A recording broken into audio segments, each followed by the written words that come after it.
You and I are meeting Eleanor. She's banging on our guy's door screaming that he'll be a very satisfied husband. A princess, the student council president, and easily the most ruthless woman in this academy. Right now, she wants our boy to open up to collect something.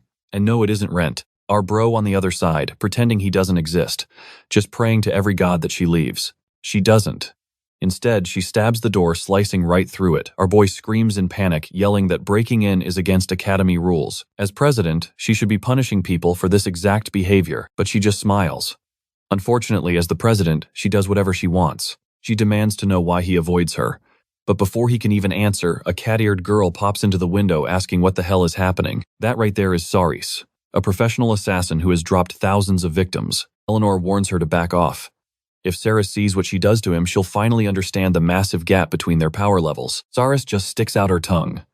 Whatever Eleanor plans to do, she claims she can do way better. Our boy stands in the middle sweating bullets. He feels insanely uncomfortable and hasn't ever considered dating either of them. But absolutely nobody cares what he thinks, because suddenly the ceiling explodes. Another girl drops right in tribal tattoos on her massive thighs.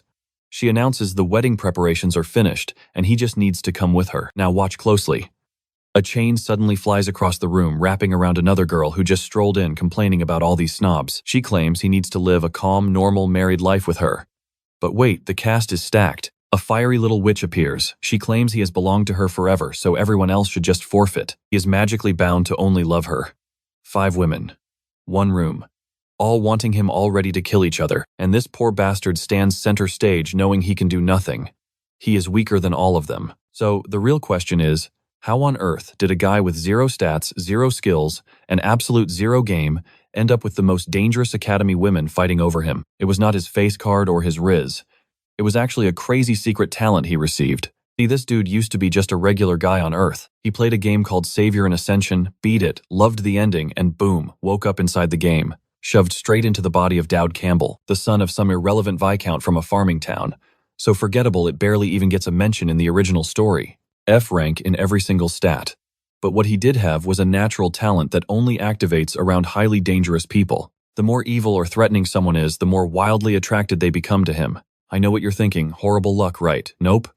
That talent attracts those psychotic women exactly as intended. He is literally built to be loved by the absolute worst people alive.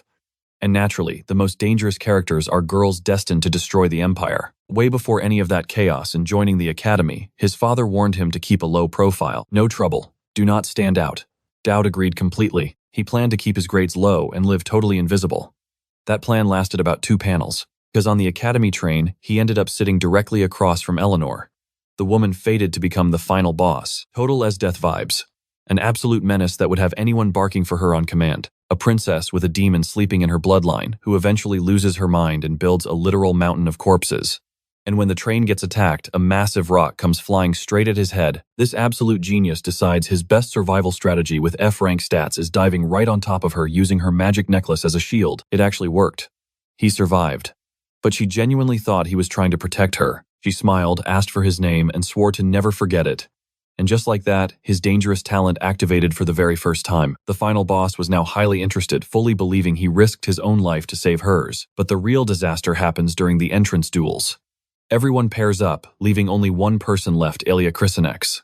The legendary hero destined to save this entire world. Basically, the real protagonist. She is the greatest genius in this world. With a bright smile, she asks if he needs a helping hand. Still completely dazed, he just says, yeah, sure. But deep down, he knows this absolute powerhouse is destined to become the savior of the entire world. The truth is, she is the actual game protagonist. Standing there looking absolutely stunning, she holds out her hand to help our boy up. And seriously, these chapter opening images are just gorgeous. Thank you, artist. Meanwhile, as other nobles arrive, a glasses-wearing girl wonders if someone lost their mind. And trust me, you and I will want to see what happens next. You and I are about to witness pure madness. The duel started, yet she dares to be late. Then this magnificent beast walks right in. The girl with glasses has a million questions burning up. But first, where the hell were you? Eleanor casually brushes it off, just had some errands to run. The glasses woman immediately orders everyone else out of the room. They need a strictly private chat. Once the heavy doors shut, she drops the real question. How many bodies this time? Eleanor just shrugs. Not too many, maybe 12.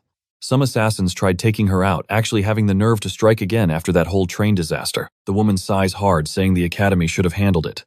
But Eleanor, she thinks that sounds way too boring. There was zero chance she would let someone else have the fun of destroying the people hunting her down. The director just tells her to clean up and head straight down to the arena. If she moves fast, she can catch Ilya Krysenax fighting some total nobody named Dowd Campbell.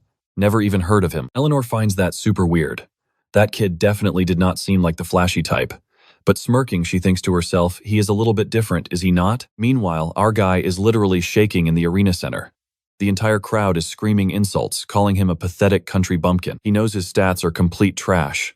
One single clean hit, and it is game over. In theory, though, he holds one tiny advantage. He unlocked that insane, life-threatening survival talent. The closer he gets to death, the higher his stats spike. Plus, he knows there are tons of villains watching from the shadows right now. So if he manages to just survive this, he might actually grab their attention. Now, watch closely because here is where it gets interesting. Ilya gives him this strange look, then suddenly calls out his name. He tells him to be totally honest. She can already see he looks pathetic. He stumbles over his words, but she just nods along. She definitely planned on beating him half to death, but now she actually feels sorry for him. The boy is just left standing there speechless. Why the hell is he about to get crushed for nothing? Ilya explains straight up. She knows he was hanging with Eleanor, and she completely despises that woman. Honestly, not just her. She hates the entire Tristan house. They are basically demons. Our boy immediately realizes, damn, Ilya has some serious guts saying that out loud in front of the whole academy. He fully understands where that blind hatred comes from. It all traces back to the dark backstory involving her own family. He tries backing out, explaining he just got super unlucky and ended up in the exact same spot as Eleanor. But Ilya does not care. Just looking at him reminds her of that enemy, and it is pissing her off. Then she drops a very tempting offer. She asks if he wants to just fake the duel. The protagonist knows taking that deal would be incredibly safe. Here is the catch. If he fakes it, his stats will never grow. He will never figure out how his crazy system talents actually work. His only path to standing out is surviving her absolute full power. So he looks her in the eye and asks for exactly that. And to really set her off, he drops a bomb. Actually, I really like Eleanor. Ilya instantly tenses up, gripping her sword hard, completely stunned. I know what you are thinking, is he actually crazy? Oh yeah, he doubles down hard. I am serious. I like her exactly as much as you hate her. And right at that moment, his deadly charm skill activates. Every single villain watching suddenly leans in closer, highly intrigued by his new little trick. Ilya grinds her teeth. If that is true, I will not feel bad about destroying you. In a flash, she closes the distance. One single strike and his wooden practice sword is completely shattered into splinters. She smirks coldly. Well, at least you dodged. You are not totally useless. She steps forward, leveling her blade. Now I am taking this seriously. And right in that fatal life or death moment, Desperate Survivor finally triggers. His strength instantly skyrockets to X rank, and he punches her right in the face. Then it hits him. X rank is literally the highest tier in the game. Ilya gets launched like a missile straight into the arena wall. The wall absolutely explodes. Everyone, even him, just freezes in pure shock. And Eleanor, she was standing right above watching everything unfold. Despite rocking totally pathetic F-rank stats on day one, Dowd Campbell just casually obliterated the actual main protagonist of this world. Man, I seriously hope she survived that blast because her face is completely buried in the rubble right now. Later on, during an intense staff meeting, someone speaks up.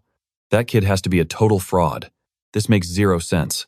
We all know his stats are absolute rock bottom. We scanned his abilities before the match started, but that devastating attack was undeniably real. The glasses lady narrows her eyes, asking what he means. The scarred guy looks grim. Nobody in all of Elefante could take a massive punch like that and ever walk away breathing. He firmly believes the kid must have abused some illegal potion or dark forbidden method to instantly take out Ilya. But there is one other wild possibility. What if he is actually some terrifying, monstrous genius who perfectly hides his true power level? So what do you and I think? The monocle girl says accepting this crazy victory will be incredibly tough. Let us dive right in. Marquis of Kindred, the guy funding Ilya, absolutely refuses to sit back and watch this disaster happen. Losing Ilya and her biggest sponsor, that would be a complete nightmare for the entire academy. You need to expose our boy as a fake fast. But the guy in green has absolutely zero clue what to do. He points out that tons of crazy new students enroll every single year. With all this hype, the kid will definitely have to make a move soon. Once he does, they will know if he is actually a fraud. Meanwhile, his face is blasted across every newspaper. The whole world is asking who is Dowd Campbell. Our guy is completely stunned. All this insane drama on day one, he never thought that ridiculous talent would change everything. Then boom, a new profile drops. It is Eleanor Eleanorise La Tristan. Her trust leveled up to 2, which means he gets to claim another sweet little gift. Sitting there, he realizes something huge. The curiosity meter for several characters is just skyrocketing. There is a clear pattern. It goes from curiosity straight into interest and finally trust. Now pay close attention here. Why is the absolute final boss, who should ignore him, the most interested character of all? Suddenly, he unlocks a legendary fencing technique straight from the Tristan family. The catch: that family is seriously tied to demons. But our boy just wants to survive, so he could not care less. But Ilya Crixax really throws him off. She is not evil. So why does he have her card? Her curiosity is already sitting at level 4, but he gets absolutely 0 rewards. She is not a villain, and she definitely does not care about him. So why is her profile even active? Right then, a heavy knock on his door. Is Dodd Campbell here? He knows that voice. It is Ilya. Open up. The boy instantly freezes. His master plan: stay silent, hold his breath, pray she leaves. But man, the poor girl is standing out there with a neck brace and wrapped in bandages. He took a beating. She sighs, knowing he is hiding. Answer, or I smash this door down. He totally panics. Are you crazy? Since she knows he is inside, she demands he open the door. He hesitates hard.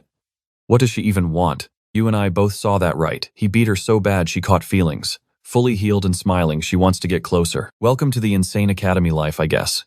Later, she storms out looking totally furious. You should have just accepted it. You are way too uptight. Friendly approach failed. The maid literally dragged her away. While she sulks trying to figure out how to befriend him, someone brushes past, dropping a bag right onto the floor. He bends down to grab it and the stranger immediately calls her out. Watch your step. Oh man, it is Elnor. Dripping with absolute elegance, she asks, are you hurt? Seeing her face triggers a massive flashback for Ilya. Brother run a swordsman in a burning wasteland. Ilya starts shaking, not from fear, but pure rage. Pure instinct makes her draw steel. The catch: she knows her current level cannot beat Elnor. But Elnor just stands there flawless, offering a hand. Just get up. Ilya is confused. Elnor definitely saw her grab that sword, so why no reaction? Then Ilya mutters, give it back. Oh, makes sense. The bag was actually Elnor's all along. Handing it back, Elnor casually asks, are you seriously involved with Dodd? Then Elnor drops exact directions. Walk to the end of the hall, turn left, that is Dodd's room. Instantly, Elnor narrows her eyes. Wait, how do you know his room number? Looking awkward as hell, Ilya admits she was just with him. Oh boy, this is getting spicy. Super uncomfortable, Ilya plays it off. Just freshman stuff, right? We are getting to know each other. But Elnor just smirks, reminding her that new students cannot mingle with the opposite sex at all. Ilya is ready to argue, but Elnor casually drops a bomb. I just made that rule up. So from now on, she better understand that Dodd's room is completely off limits to her forever. Ilya honestly does not care. She just wants to know what their real relationship is. But Elnor turns away. I have nothing to do with him. You just need to learn to stay out of his room from now on. So what do you and I make of this? Remembering his little confession about liking Elnor, Ilya absolutely knows those two are hiding something massive. Let's jump right back into the madness. Even if she's just fishing for intel, she's gonna stick to him like glue. Meanwhile, our guy heading straight into the placement exam. This isn't just some basic test. It's the Academy's biggest deal, splitting everyone into squads based on their solo duels. And since he absolutely wrecked Ilya, bam, placed in the elite top-tier squad. Everyone else is oozing absolute confidence while he's just standing there sweating bullets. The absolute worst part, this crazy girl refusing to leave his side. He's been dodging her since yesterday. But now they're stuck in the exact same squad. Yeah, his luck is genuinely that terrible. Plus, her obsession with him is spiking by the minute. It's honestly terrifying. He suddenly remembers those little bread rolls left outside his door this morning, alongside a cute note wishing him luck on the exam. Was it her? Some other Academy stalker? No clue.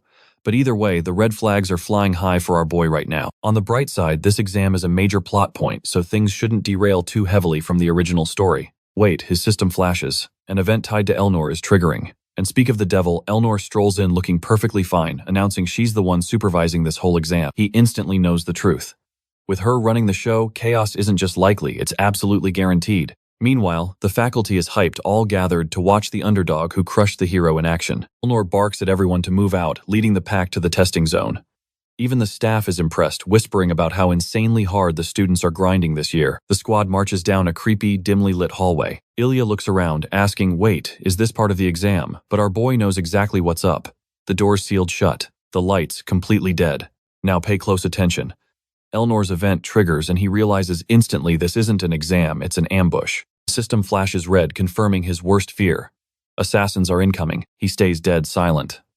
The other students, just chatting casually, totally clueless, assuming a teacher will pop out and save them, he starts scanning the room. Every single person trapped here is core to the main cast. This exact crisis is the catalyst that bonds them for the main storyline. Every face here matters for the endgame. Stepping up, he taps a finger on the map. We need to fall back to the central hall, he declares. It's wide open, giving us way better visibility. Plus, that room actually has gear and medical supplies. If a fight breaks out, it beats getting slaughtered in this tiny choke point. A girl in saintly robes squints at him. Why are you suddenly bringing up an ambush? He just gives a casual shrug. I'm pretty sure Ilya and the president already know we're being hunted. With that, he walks off. Ilya blocks his path. Where exactly are you going? It's necessary, he mutters. She immediately frowns. You're walking in the exact opposite direction of the main hall. He hesitates. He absolutely cannot spill the system's secrets, but he has to make this move. I'll explain everything later. His master plan: ditch the main cast in the hall and go solo. Why? Because the assassins are after that crazy supervisor. Let the overpowered heroes tank the hits while he safely hides in the shadows. Flawless logic, right? Moving alone through the pitch-black corridors, he lets out a sigh. The bait worked. Smashing Ilya through a wall really boosted his street cred. You and I both know what he's thinking. Just hide. Let the heroes fight and survive. Easy, right? Well, think again. Because right on cue, a voice echoes from the darkness. Some random guy claims he's the maintenance worker here to fix the blackout, asking for directions since he can't see well in the dark. Instantly, the system flashes a lethal warning. A massive threat is detected. Meanwhile, back with the squad, Freya worries if he's actually safe flying solo. What these future heroes completely fail to notice: a squad of elite assassins clinging to the ceiling right above their heads. Ilya brushes it off, saying he definitely has a plan, but they need to stay sharp. And obviously, crazy Elnor already senses the bloodlust dripping from the shadows. Cut back to our MC casually leading this super sketchy guy who walks with a weirdly wide stance. The fake worker is smirking, convinced his target was separated by the evil supervisor. He thinks this academy kid is an absolute gullible idiot. As a pro killer, he reads power levels just from footsteps alone. And from his perspective, our boy moves like a complete defenseless amateur. He plans to play with his food before snapping his neck and finishing his mission. Suddenly, the assassin drops the act. He calls out smirking as the kid turns around. He praises him for the escort, whispering that it's time for his ultimate reward: death. But our boy just stares him down. Thanks, he sighs, at least you're just Hamed. The killer's eyes go wide. How the hell does this kid know his real name? The MC just stretches completely unbothered, mentioning that if it was a high-tier assassin, he'd actually be worried. He is honestly just thrilled to pull the absolute weakest enemy in the room. How'd he know? That ridiculous wide-legged walk gave it away. So what do you and I take from this? Never underestimate a guy who reads the system interface. Let's dive into this. You and I are about to watch him treat this survivor like an easy win. But Hamed does not hesitate. He launches a lightning-fast attack to end things before they get messy. While he braces for impact, the other rooms are total chaos. Guys are getting slammed against walls by a rain of arrows. Enemies flying everywhere, getting absolutely crushed. Honestly, no wonder these guys are the main squad. Ilya yells at Palkas to freeze them solid, wondering where Elnor went. Meanwhile, Elnor is looking absolutely stunning. One clean slash. 4 fools go flying straight into the wall. These guys never stood a chance, coughing up their guts on impact. She grabs the closest guy by the collar, demanding names. Right on cue, the mage turns the rest into ice blocks. That is when the truth drops. A guy named Hamed from the Crescent Moon orchestrated this whole thing. Elnor asks if Hamed is hiding here too. The guy refuses to talk, so she literally steps on him. Look, some guys might pay for that, but this stomp actually looks agonizing. His skull is practically cracking as she warns him to start talking immediately. The dude finally breaks. He confesses that Hamed is here, but lurking in a completely different zone. Ilya thinks she is taking it too far. Elnor coldly states that anyone trying to kill her gets the exact same treatment. Hamed is an elite assassin. Right now, only one person is an easy target for him. It hits Ilya and the squad all at once. Dowd wandered off alone to bait out the strongest enemy. Ilya asks what their actual relationship is. Elnor insists there is absolutely nothing between them.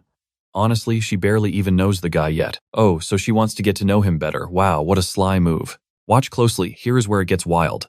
The so-called pro-assassin is having a total meltdown over his perfect barrier failing. Obviously, he is getting absolutely wrecked by our boy who has his life on the line talent active. Plus, he is using the exact sword technique Elnor gave him. Our guy is officially far from useless now. Dowd is honestly amazed by his own moves. The killer recognizes the Tristan family sword technique and realizes he picked the absolute wrong kid to mess with. The villain admits he completely fell for the bait, but he desperately demands to know who this kid actually is. The crazy part: Dowd's deadly charm skill activated. Now this cold-blooded killer is super impressed and genuinely interested in our boy. Dowd stays completely silent, and the defeated man just sighs. Tells Dowd to go ahead and finish him off like a ruthless killer. But Dowd just says, I will spare you but tell everyone to stop targeting Elnor. What he really wants is to stop her from using that great demon power and losing control. If he can just stop these endless attacks, maybe disaster can be totally avoided. The assassin asks what happens if he just comes back later. Dowd walks away with absolute swagger. If you want her dead, you go through me first. The guy asks if she is really that important, and Dowd simply answers yes. But get this, the deadly charm is fully active. Dowd has zero clue that the beautiful menace is standing right behind him, hearing everything. Her favorability points absolutely skyrocket. He turns around looking completely confused. You saw that too, right? Her favorability is breaking the system. 15 notifications just popped up. Cut to the academy headmistress, who is literally banging her head against her desk. Everything is a massive disaster. The chancellor is raging, but tracking down this shadow organization right now is basically impossible. She looks at Elnor and explains that the academy is a total mess, especially with a confirmed spy lurking around. Points out Elnor's crazy determination to stay, considering she just got here and already survived 3 assassination attempts. But Elnor needs to be on high alert because this latest attack was way different. They sent a literal pro this time. Things are only going to escalate from here. Plus, there is a mystery. Every survivor got honored except Dowd Campbell, who completely vanished the second the dust settled. The headmistress definitely caught on to that. He is actively dodging the spotlight and she has no idea why. Elnor sighs, agreeing she does not understand either. Elnor repeats that 3 times, making the headmistress finally snap. She tells her to stop saying that and chucks an object. Honestly, bless the headmistress. Because blocking that object made Elnor raise her arm and she looks absolutely gorgeous doing it. Elnor casually apologizes, admitting she was just distracted. Why? Because there is someone she is finally interested in. The headmistress freezes, completely lost, asking what she means. Elnor just smirks. You literally just said his name out loud. That is where we leave it. Can you believe she just confessed her crush on that weird country bumpkin? Alright, jump back in with me. She warns Elmore to tread carefully because Archduke Tristan would be absolutely furious if he found out. Elmore totally brushes it off. She claims she has zero romantic interest in our guy, which finally makes the stressed headmistress relax. She basically says, good, stay cautious, especially around men. Elmore just gives a simple nod. Elmore agrees to observe him super closely. Meanwhile, right on cue, our main character finally gets his class assignment test results. But tragically, his official class role is still completely undecided. They are still calculating his data. This is a massive red flag. He just wanted to be tossed into a background mob class and live a quiet, totally forgotten life. Now he has a sinking feeling. He might actually get dragged into the elite special class with all the overpowered protagonists. Delaying his placement and excluding him from the standard roster is highly suspicious. Suddenly, his first mission completes. His system updates with a crazy new goal: resolve the upcoming chaos at the freshman reception. He knows this exact event is where everyone's fate gets decided. It is the standard setup: archers, mages, and priests. But his ultimate plan: exploit his raw physical strength to the max and secure a combat class. But here is the problem. The final boss, Elmore and Ilya, are all joining this event. He is absolutely certain his peaceful life is about to get completely ruined again. Then a reward pops up for bonding with Elmore. He can copy one of her skills, but he plays it smart. He holds back. Using it now is a waste. Even though she is currently the Academy's top fighter, her potential is going to skyrocket later on. Only when she hits her peak will it actually be worth burning his duplication skill to steal a god-tier talent. Now watch closely. Night falls and he sneaks out to raid a sketchy abandoned house. He is packed with stealth gear to stay totally invisible. Back in the game, this spot was an absolute goldmine for farming loot. He leaps the wall, slips inside, and heads straight for a massive pile of dusty relics. Out of all the junk, one item matters: an incense burner packing 1,000 years of pure energy. He snatches it up. Mission accomplished. Right, wrong. The entire ground starts violently shaking. Our poor guy instantly realizes this heist was way too easy. Now he is getting buried alive, but as the thick dust settles, he is somehow holding a mysterious girl. Her name is Yuria, and the second he makes eye contact, pure dread washes over him. He knows this absolute psychopath. She is the Chapter 2 boss, the Curse Sword Goddess. That artifact he just swiped, 100% hers. He definitely did not expect her to be sleeping here. She breaks free, and a massive red system warning screams fatal danger. His EX rank strength fires up just as she launches a brutal chain strike. A near miss. He is dangerous and seriously unhinged. Our boy desperately scrambles away, but she just keeps raining a relentless barrage of daggers at him. Fighting her means instant death. With zero chance of winning this brawl, he frantically begs her to realize this is a massive misunderstanding. He swears he was not trying to creep on her while she slept. Even with his talent active, every single hit rattles his bones. She whips that chain again, and he barely leaps out of range. With zero hesitation, she goes full acrobat, spinning in midair and launching another dagger straight at his face. Our boy freezes. You and I both thought it was over, but suddenly the weapon just vanishes. 3.5 steps is her maximum range. It is the core curse, restricting her insane abilities. Politely, she asks him to take just 1 step forward. He fires back. You are totally going to kill me, right? She casually agrees. Honestly, she is impressed this random guy already figured out her weakness. But then an idea hits him. She has been totally isolated. Nobody delivers food out here. So he shoots his shot, asking if she wants a premium high recovery biscuit. She completely scoffs at him. She claims she will not fall for such a dumb trick, acting like she is not even hungry. But when he tosses it, she snatches it instantly, completely starving. Moments later, she quietly mutters that eating it was a mistake. He lets out a massive sigh of relief, surviving another day. When she asks why he came, he lies, claiming he was strictly sent to feed her. He pretends that someone else gave him strict orders to take care of her. He asks if it is someone familiar. He simply nods. Since he literally knows all the game lore, he drops a bombshell. He tells her not to worry, her sister is perfectly safe. He adds that the heir is backing off for a while, meaning she no longer has to rot away in hiding. Yuria fled the Holy Empire and is hiding out at Elfanti Academy. That cursed sword she swings around. That is exactly what caused her 3-step attack limitation. She had to run. And trust me, you will want to see what happens now that he dropped this massive intel. Because after everything she has suffered, she absolutely deserves a tiny bit of peace. Up on a mountaintop, a group of students gathers. Someone points out the academy in the distance. A tiny blonde girl chimes in, realizing they have to pick their magical faculties pretty soon. Listen, you and I know this is where the boring lore dump happens, but our boy Dodd, he just skips it all because he already knows everything. Another student asks Ophelia about that massive voided area nearby. Looking at the dome-covered city on the horizon, she explains it is strictly off-limits. Anyone caught sneaking inside faces some serious punishment. But Dodd already knew the truth. That place was ground zero for the Holy War. Hundreds of thousands of years ago, heroes and angels sealed the demons right there. Even now, intense light and dark energies are still clashing inside. Since darkness taking over was a massive, obvious risk, the Empire built the Sacred Triangle to guard it. This defensive network links several academies together, including the famous Elephant. A red-haired dude asks Ophelia for a closer look. She agrees, but only if they stay safely behind Seraph's protective barrier to avoid danger. Dodd, meanwhile, had totally different plans. He saw the perfect opening to slip away and cause absolute chaos. You see, real angels from beyond the heavens actually helped build this barrier. The rest of the students just stood there staring at the magical barrier with dumbfounded faces. Dodd politely asks to eat his lunch somewhere else, claiming the crowd makes him uncomfortable. She totally buys it. Figuring he just hates the unwanted attention, she lets him go, warning him to stay close. The other guys instantly get jealous, muttering that this arrogant jerk is getting way too full of himself over a little spotlight. But our boy is already gone, casually lighting up some incense with unicorn horn powder and a phoenix feather. Where on earth did he get those? Who knows? Maybe he just had them stashed. Using those rare materials, he successfully crafts an incredibly powerful, thurible, basically a super fancy incense burner. Pure magic flares to life, and he prays his setup is flawless. Suddenly, blinding silhouettes appear, forcing him to shield his eyes. Watch closely.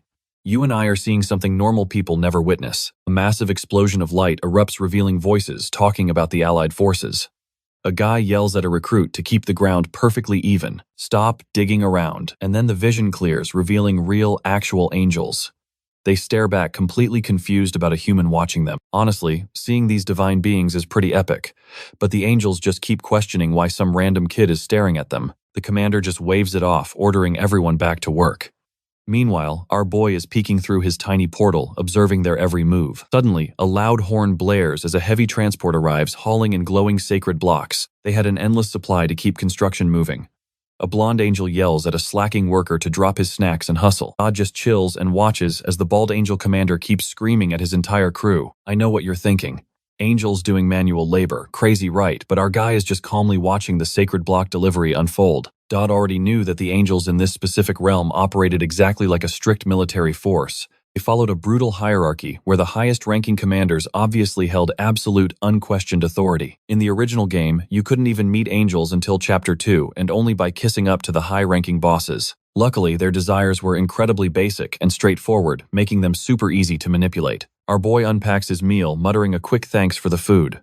As he eats, he overhears the starving angels whispering in sheer jealousy. One worker suggests begging him for a single bite, but another guy immediately shuts it down, calling the idea totally insane. They refuse to lower themselves just for a snack, forcing themselves back to the blocks. But Dodd just smirks. Are you totally sure? Hard manual labor is absolutely exhausting. He tells them to take a break and enjoy some free food. And strangely, the second he speaks, an offering magic activates. Delicious food magically teleports right into the angel's hands, making everybody smile. Deciding a 10-minute break sounds perfect. They happily thank him, calling him an incredibly considerate human. Dodd remembers this exact game mechanic. If you offer a little food through the portal, it completely multiplies in their realm until everyone gets a full feast. Minutes later, the stuffed angels sit around muttering about how absolutely delicious that was. It was totally worth the break. Then the bald commander notices Dodd's fancy burner and demands to know exactly what he wants in return. Our boy is genuinely impressed. The commander cuts straight through the fluff, entirely skipping the boring negotiation phase. So what do we take from this? Sometimes the most overpowered cheat code is just giving out free snacks. Alright, let's dive right in. The bald angel knows our guy is wondering why he is getting this special treatment. You have a wild ability, the angel explains, but right now it is totally underdeveloped. The angel is only helping because investing in the kid benefits him long term. Finally, Dowd understands why this guy even cares about him. But what exact power is the angel talking about? Maybe it is his weird passive of being loved by evil. The angel smirks. That talent of yours, it is way crazier than you even realize. It could put you at the absolute top. The real problem, surviving all the unwanted attention that comes with it. Dowd knows he urgently has to find another way out of this current mess. He never thought negotiating would be this smooth, or that these divine beings would expect so much from him. Another angel chimes in. It is super rare seeing someone negotiate so calmly with us. You really have potential. The bald guy just shrugs. Take my blessing and just get out of here, he tells him. Our boy is completely stunned, but the angel just leaves, claiming Dowd should be honored. They even acknowledged him. The portal vanishes, leaving Dowd super on edge. Even literal angels warned him his talent was dangerous. Now the C-rank divine Thurible gets blessed with 2 new skills. Asceticism lets him convert all attributes into pure constitution for 20 seconds, while protective shield is a C-rank skill to summon a sword. Wait, hold on. A barrier, obviously. Now watch closely. Stacking this status boost during deadly situations to max out his defense, that is pure survival genius. The only catch. These broken skills cost a little bit of mana, which he has literally 0 of, so he needs a quick fix. That is why he is facing a dude who asks about his specialty. Standing alone outside a shop, the man tells him he needs a partner first. Dowd calmly replies, she is on her way. The guy scoffs. A total loser like you. Yeah, right. But Dowd knows she is already coming. Right on cue, Ilya awkwardly shows up, totally acting like she didn't just follow him here on purpose. Dowd casually waves at her, already plotting a team-up. Originally, he wanted to avoid the protagonist, but plans change, especially after the angel flat-out told him his talent was going to put a massive target on his back. So he looks at her. Still want to get to know me better. Poor Ilya is totally caught off guard, scrambling for an answer. But then it suddenly hits her. He remembers how much he talked about Elnor, and figures it out he is just using her to make Elnor super jealous. What an absolute delusion. Cut to the academy dungeons where someone asks if Dowd is sure. He just nods. She acts distant, but you and I know she is highly suspicious of his motives. Suddenly, he points out a specific direction and warns her that 3 beasts are approaching fast. A wild wolf lunges, one clean slash cuts it right in half. He shouts 2 more above. Just like that, they push into the dungeon operating like an absolutely flawless team. All he does is call the shots while she casually wrecks everything. Eventually, she snaps, telling him to stop bossing and start fighting. He completely ignores her complaint, simply stating that 2 daggers are flying at her from both sides. Boom, the attack launches right then, but she easily blocks it. Next, she warns about arrows and a monster strike. She blocks those 2 perfectly on time. Frustrated, she says, if he can predict attacks this easily, he needs to pull his own weight. The real issue, Dowd, is completely useless unless he is in mortal peril. Since these are just fake training, monsters programmed not to kill his danger, sensing talent doesn't activate at all. He realizes he desperately needs more stats for these moments. Suddenly, Ilya charges at him. For a split second, he thinks she is attacking him. Instead, she cleanly decapitates a beast creeping up behind his back. He stands there watching her, looking ridiculously cool. Damn, she is smooth. Out of nowhere, confetti rains down. A voice rings out. Congratulations, you just broke the academy record. He is stunned. Fought totally alone and still won fast. Dowd shrugs about luck, but our boy secretly picked the absolute shortest, sneakiest path. Ilya is seriously starting to get fed up with this tricky bastard. Turns out, a little witch named Percy was watching them. She was the magic instructor of this academy. She thinks it was too easy, but the director feels something is off. Trust me, you and I need to see what's next. Let us dive right in. This kid's secrets are absolutely insane. Everyone thinks the academy only cares about Ilya. But the green-haired guy, he is heavily suspicious of Dot and Percy, just finds it bizarre. Why obsess over that kid? It looks like Ilya is doing all the heavy lifting. But the man just shakes his head. She could never break that record alone. Anybody with real combat experience can easily see the truth. Sure, she was fighting perfectly, but he was the mastermind behind it all, giving flawless orders, perfect timing, and making split-second decisions. Up to this exact moment, every single judgment he made was flawless. He is insanely calculating. It is honestly like he has run this dungeon a million times. Then he turns straight to Percy. Let us make a bet. Suddenly, an unknown voice contacts them both, admitting major interest in this powerful duo. He explains the bet with Percy. He is fully confident they will smash the current record. If they pull it off, they can demand absolutely anything from her. And if they fail, no big deal because their current run is already legendary. Obviously, Dodd agrees right away and Percy gets furious seeing his arrogant confidence. Meanwhile, the director with glasses warns someone, I know you are feeling stressed, but hanging around here is a bad idea. Right now, Elnor is collapsed on the floor after training. She mutters, I am trying to remember something. She remembers these old stories her mom told her as a kid. Tales about a literal demon living inside the Tristan family bloodline. That was the source of their godlike inhuman strength.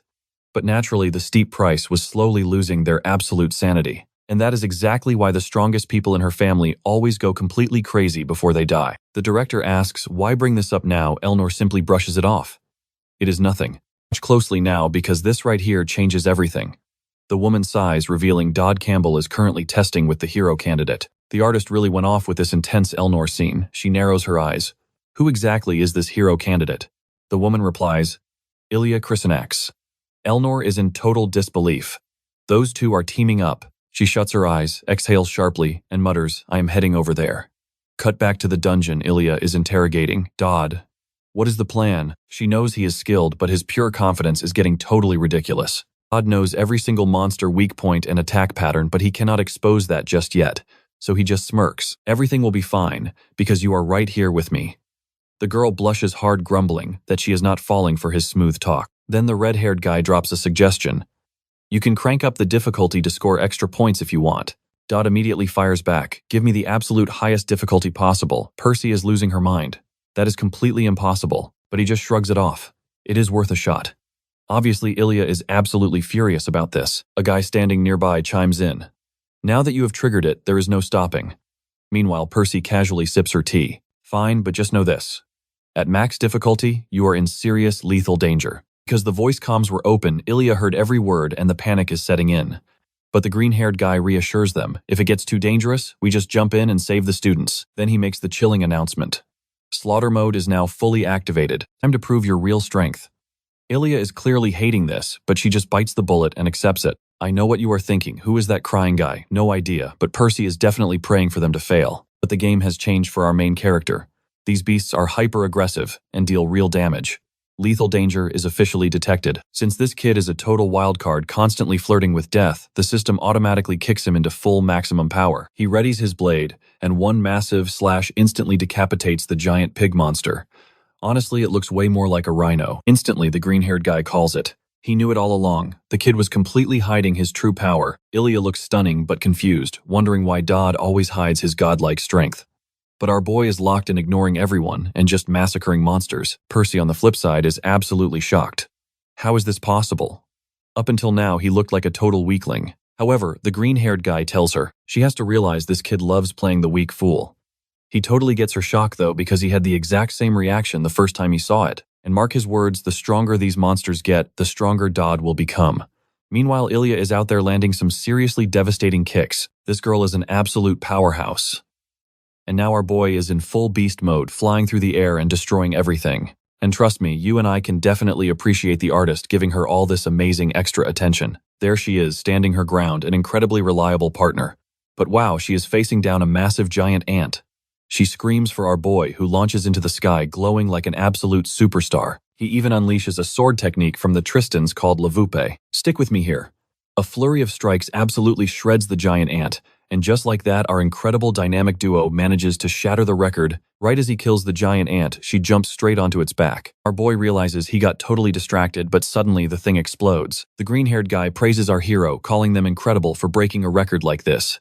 Ilya calls him Professor Conrad, so we finally learned his name. Conrad thanks her for the hard work. Then Percy appears. He instantly declares that he won their bet. Sometime later, Ilya holds up a paper. Thanks to their insane performance, they get to pick an item from storage.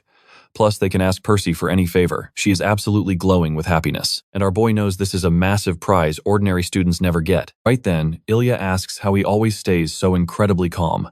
She noticed he handles every single crisis as if he completely expected it. Well, obviously, that is exactly because this guy actually knows everything already. Before he can reply, she offers her hand, hoping they can become closer friends now. But our boy just looks completely unbothered.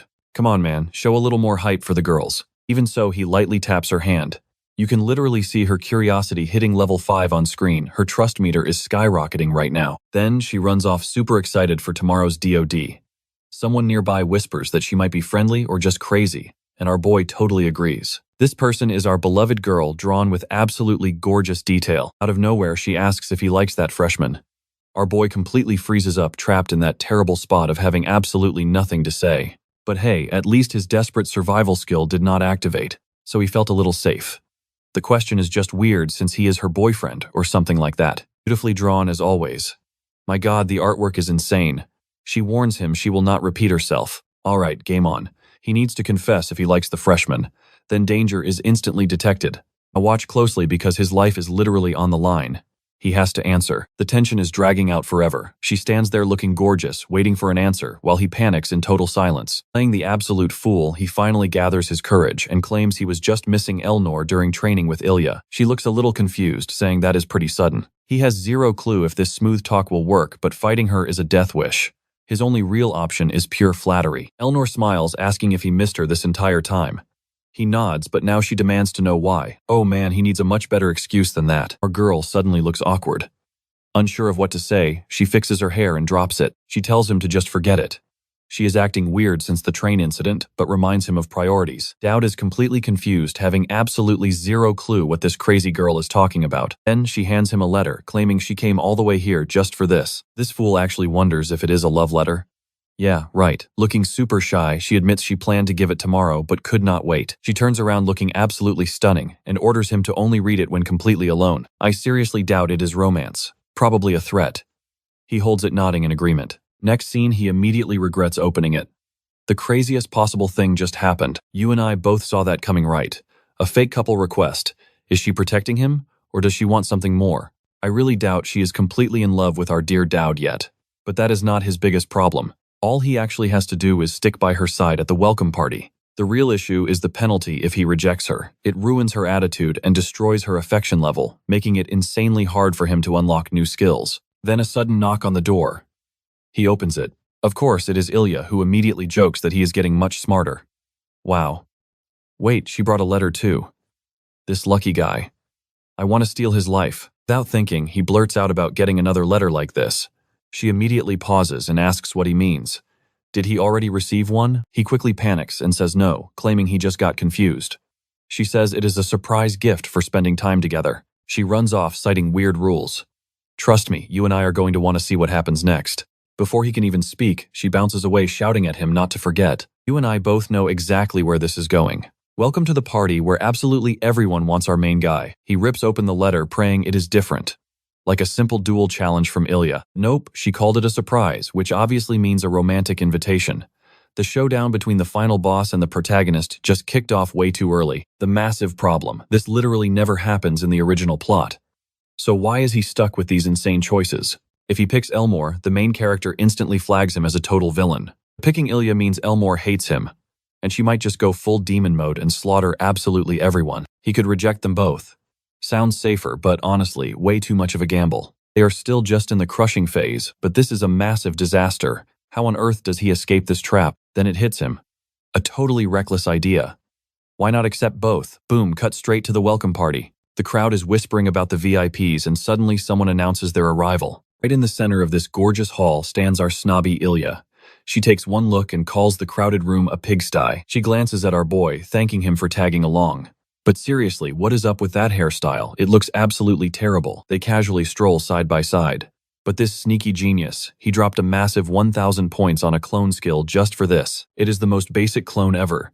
And guess its only functions, walking and talking. That is it. It literally cannot do anything else. He blew his entire savings, but hey, maybe it works. The system literally calls him out for being daring enough to go on dates with both at the same time. To succeed, he just has to avoid getting caught before the party ends. Here's what you and I need to watch. If someone spots his real body and the clone together, instant game over. While he is plotting his next move, a massive caged bear suddenly lets out a terrifying roar. The handlers loudly shout at everyone to back off. Our sneaky guy already knows their plan. They are putting on an event, but that beast will eventually break out and cause absolute chaos. His master plan: just use the monster panic to slip away, cancel the clone, and completely dodge the drama. Oh, and he also bought a skill called pheromone. Or did he? Actually, maybe that is just the name of his clone. But suddenly the system declares that he is no longer just a boy, and he has absolutely zero clue what that even means. Oh boy. Smoke actually starts radiating from his body.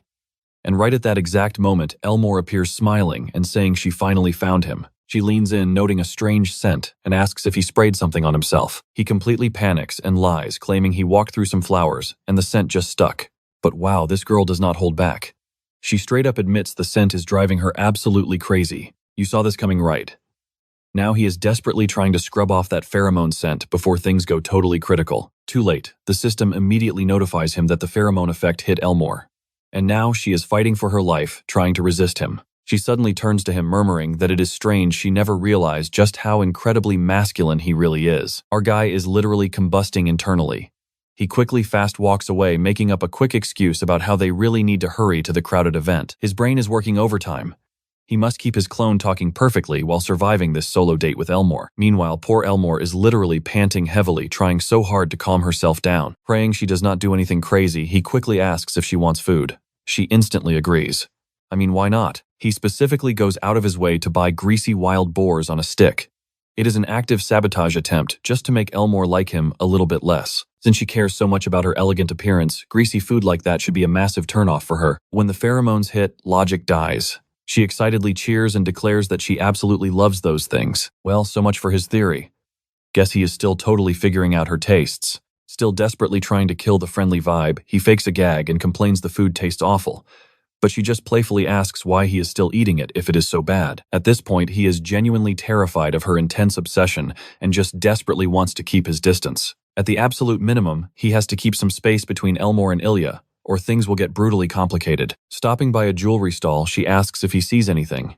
He declines, but casually offers to buy her something instead. But the very second the words leave his mouth, he realizes he really should not have said that. This will just spike her affection level and make everything worse. So playing the reverse mastermind, he somehow chooses the absolute worst gift possible, a loose uniform button, and casually asks if she wants it. So what do you and I learn here? Absolutely nothing stops this girl. She is honestly amazed.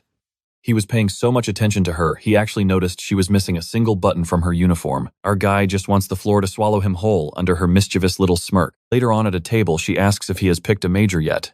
Without missing a beat, he says yes, he is studying theology. Stick with me here. We are diving straight into divine magic. Eleanor pushes back. With his insane talent, not becoming a knight is a massive waste. But our boy just brushes it off. He tells her the theology department has exactly what he needs to learn. He picked this path for one very specific reason. Eleanor leans right over the table, totally demanding answers. What exactly is he trying to learn? He simply says he needs certain skills to protect the people he actually cares about. Eleanor narrows her eyes. What on earth is he trying so desperately to protect? So romantic, right? Not exactly. He just wants to save his own skin and stop Eleanor from completely turning into a terrifying demon.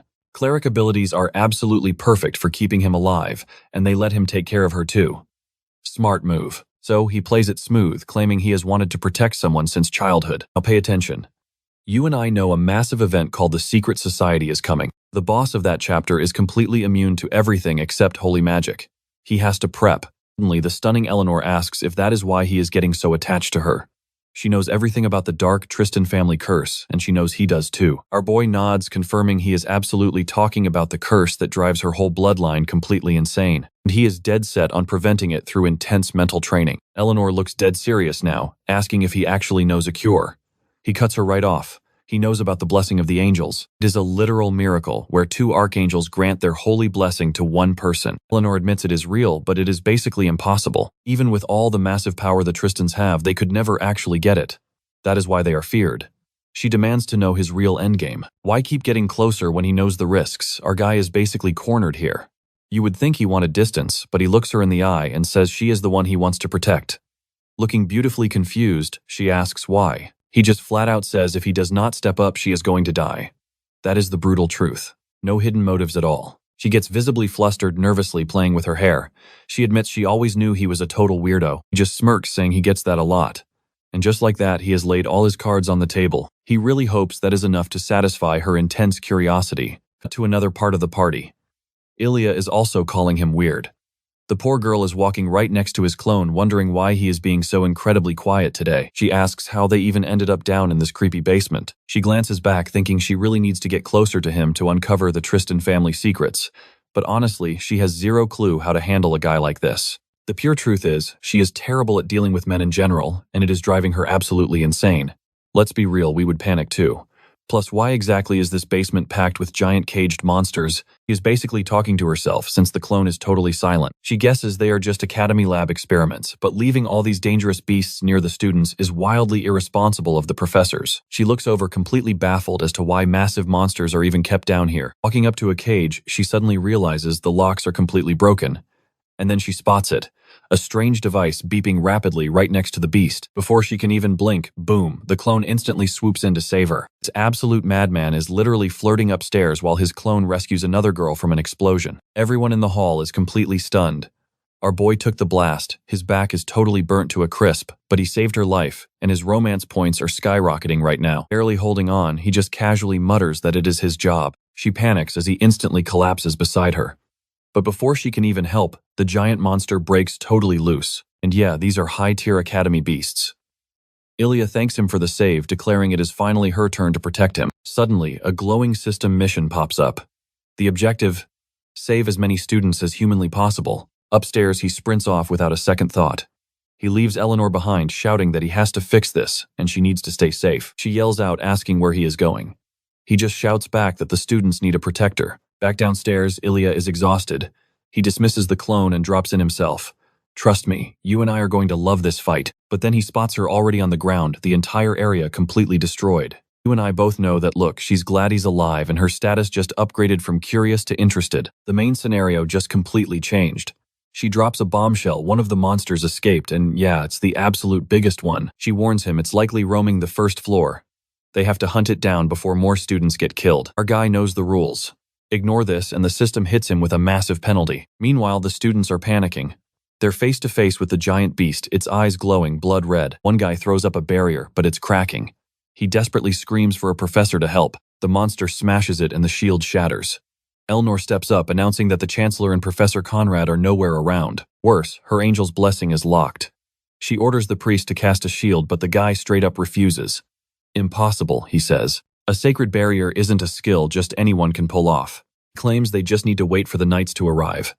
And if a few students die first, oh well, collateral damage. She considers using the Tristan family's power, but honestly she knows those guys are absolute trash. Give poor Eleanor a break, right? Luckily our boy charges in looking like a true knight, declaring he'll take care of this. Watch closely here because everyone thinks he's insane for charging this beast. But Eleanor, she's completely mesmerized by his zero hesitation. Right then he pops two skills gifted by the angel. Asceticism and Holy Shield both activated at exactly the same time. The system detects extreme danger, throwing him straight into a brutal life or death scenario. Boom, all his stats instantly skyrocket to rank X. The barrier guy screams, asking what he's doing.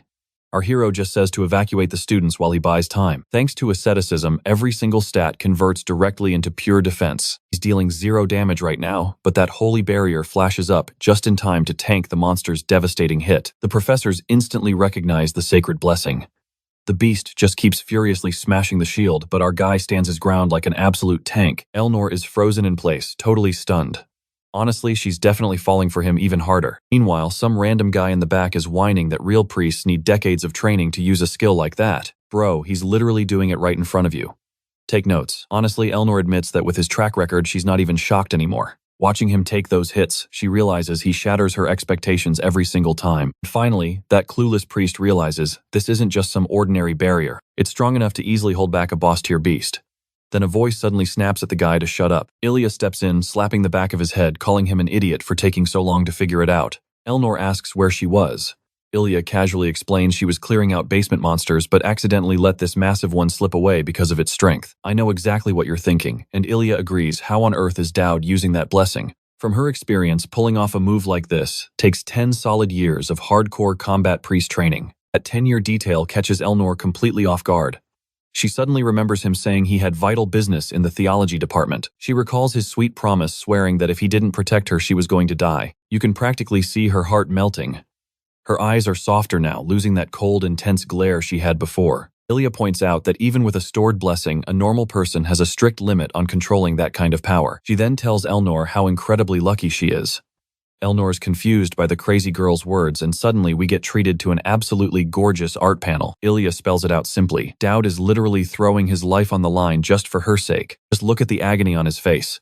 He threw himself into a suicide mission against that monster on purpose. Every single crazy thing he's done was just for her. Elnor realizes she's felt this deep connection since day one. In her mind, she stands alone in the dark.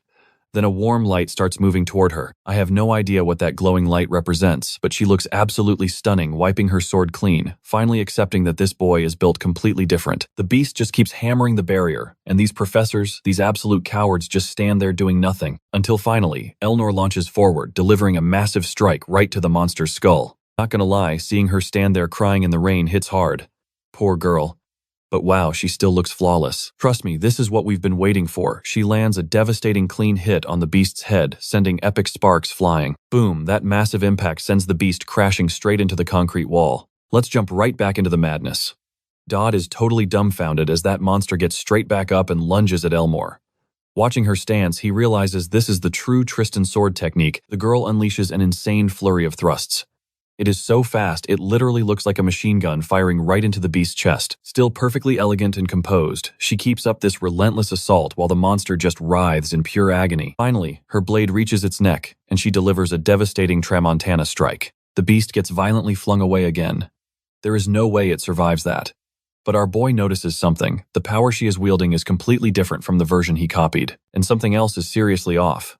She was not even supposed to be part of this event. The original storyline never went down like this.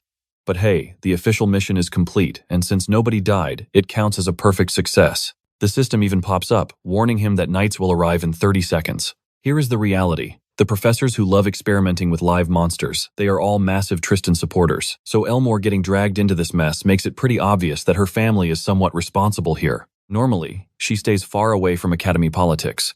So why on earth did she decide to step in today? Meanwhile, students are panicking and running for their lives through the fire and chaos. But the stunning Elnor, just standing there staring right at him, he awkwardly asks if she is doing okay. She just lets out this deep sigh and says it is finally over. Now watch closely because it gets crazy. From the flames, that grotesque monster actually rises again. Dowd screams at her, and as she turns, he teleports right in to shield her. Damn, the beast is basically just a skeleton at this point, but it still manages to grab him. Blocking that hit totally exhausted him, and his eyes slide shut. Sometime later, Dowd wakes up in a hospital bed, instantly panicking and asking about the monsters. A mysterious woman wearing a monocle simply tells him to calm down. The creature is dead, and Elnor is totally fine. This woman, it is Chancellor Adeline. She shuts her book, asking if he is shocked by her little visit. She explains she was just waiting for the absolute perfect moment, since they had not formally met after that insane freshman duel. Our main guy knows the lore. This woman is a literal immortal who has lived for thousands of years. So what is she actually doing here? He is sweating, thinking she will bring up the angel's blessing. Instead, she says she has bad news and even worse news. He takes a breath and asks for the bad news first. She reveals that he is drawing way more attention than any student she has ever seen before. Like clockwork, every single major incident has him standing right in the middle. With all her years of experience, she knows his situation is only going to get way worse. As for the other news, she wants to know his exact knowledge regarding the future of the demon. You and I might be panicking right now, but Dowd barely reacts. She actually finds it super interesting that he shows zero emotion about this. Dowd stays sharp, firing back that he will not reveal anything until he understands what her true intentions are. She asks what he means by that, so he bluntly points out that he still has not been assigned to any class. She just steps a little closer, admitting she knows he must be incredibly frustrated. However, thanks to all the insane chaos he is causing, she has been forced to manage his placement carefully. He should already know that society is incredibly unstable right now. The three major forces that control the world are not playing nice anymore. All sides are doing whatever it takes to recruit truly powerful individuals. Dowd comments that he is well aware of the fierce competition between the three factions. He is talking about the famous triangle setup. The academy acts as the center point originally built for this massive war between heaven and hell. And obviously, these three factions are violently clashing because everyone wants absolute supreme power. Adeline confirms he is dead on. The balance of power is unstable. Sure, they might act like peaceful neighbors for now, But beneath that fake smile, there is a ruthless, bloody competition to decide who rules the top. Of course, your average student is completely clueless and does not care about this at all. But this exact power struggle is what keeps triggering all the destruction across the three main territories. Todd casually points out that all the recent chaos has definitely painted a giant target on his back. If the factions have not moved on him yet, someone is actively blocking his information from leaking. Adeline is honestly impressed. He figured this out. And our guy completely gets it. She is terrified another empire might just kidnap him to use as a weapon. He asks if that is her big worry, and she nods.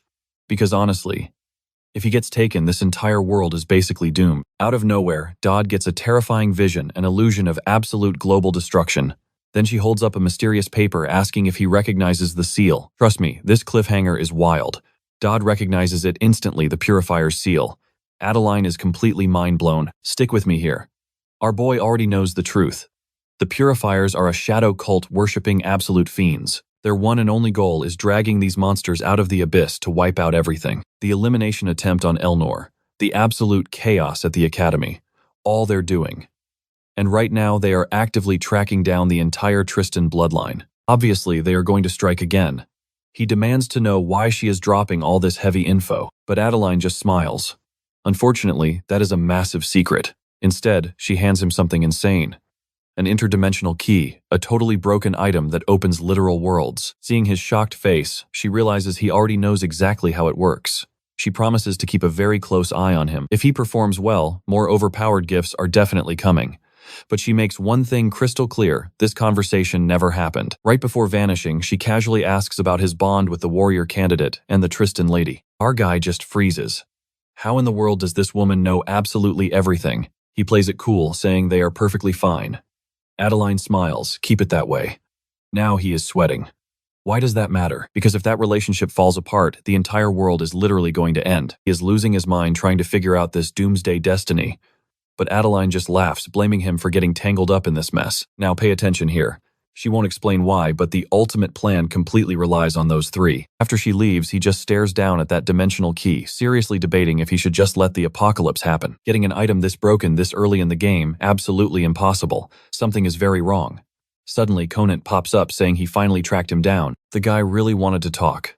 Our boy immediately stashes the key, asking what is up. The professor explains that despite lacking a specific class assignment, he absolutely still needs to attend regular lessons. He hands over a letter detailing his brand new duties starting tomorrow. The second our guy reads the names on it, his face drops completely. Of course, he is stationed right next to Elnor and our dear Ilya. All he can think about is the impending apocalypse. Cut to a bit later in the training hall, where someone is loudly declaring the sword as the ultimate weapon. The professor is just rambling on about pure sword theory until a voice cuts him off. It is Elnor. She flat out asks if he is obsessing too much over theory, calling the whole lesson completely useless in a real fight. The professor just stands there completely speechless, totally shut down by his own student. The poor dude had a sword drawn in the air and just froze like a total idiot. The whole class starts murmuring. In real combat, you would just catch an arrow to the dome or get blasted by magic and perish instantly. That is until Ilya steps up defending the professor and saying his theory holds up. A truly skilled swordsman can easily dodge magic or deflect arrows. But Elnor pushes back immediately. If the terrain is trash, a swordsman is completely done for. You see where this is going, right? They start fiercely debating, leaving our boy trapped and absolutely terrified. Just like that, they are practically at each other's throats. Ilya snaps at her to stop ruining the professor's class. But Elnor fires right back. As student council president, it is her strict duty to ensure proper education. They keep viciously arguing over theory versus practice. Meanwhile, our guy is sweating, praying the lesson could just resume normally. It is super obvious now. He is caught directly in the crossfire between two absolute monsters. And the absolute worst part, every single person in that room is staring directly at him. But honestly, that is unavoidable when you are squished between the future warrior and the council president. Right then, Elnor's affection hits level 1, unlocking a sweet system reward. His mastery over the Tristan sword techniques instantly shoots up to 58%. He also snags a deep breathing skill from the Fiend Slayer, massively boosting his physical stamina. He loves it, absolutely perfect for real combat. Meanwhile, Ilya is just staring a hole into him. Actually, no. She is glaring fiercely at Elnor, who is acting totally unbothered. While the two keep fighting, he starts realizing something. It completely makes sense now why this girl becomes so incredibly overpowered when she transforms into a fiend. On top of that, Ilya just leveled up from Curiosity 5 to Interest 1, dropping another reward. He unlocks a crazy ability, the Rule of Evil. This triggers whenever he heavily influences good-hearted people. then those targets are literally forced to accept one demand from him. The system drops a dark warning: keep your friends close, but your enemies even closer. Building high affinity with actual heroes grants insanely better rewards, simply because it is way harder. Corrupting a hero gives astronomical rewards.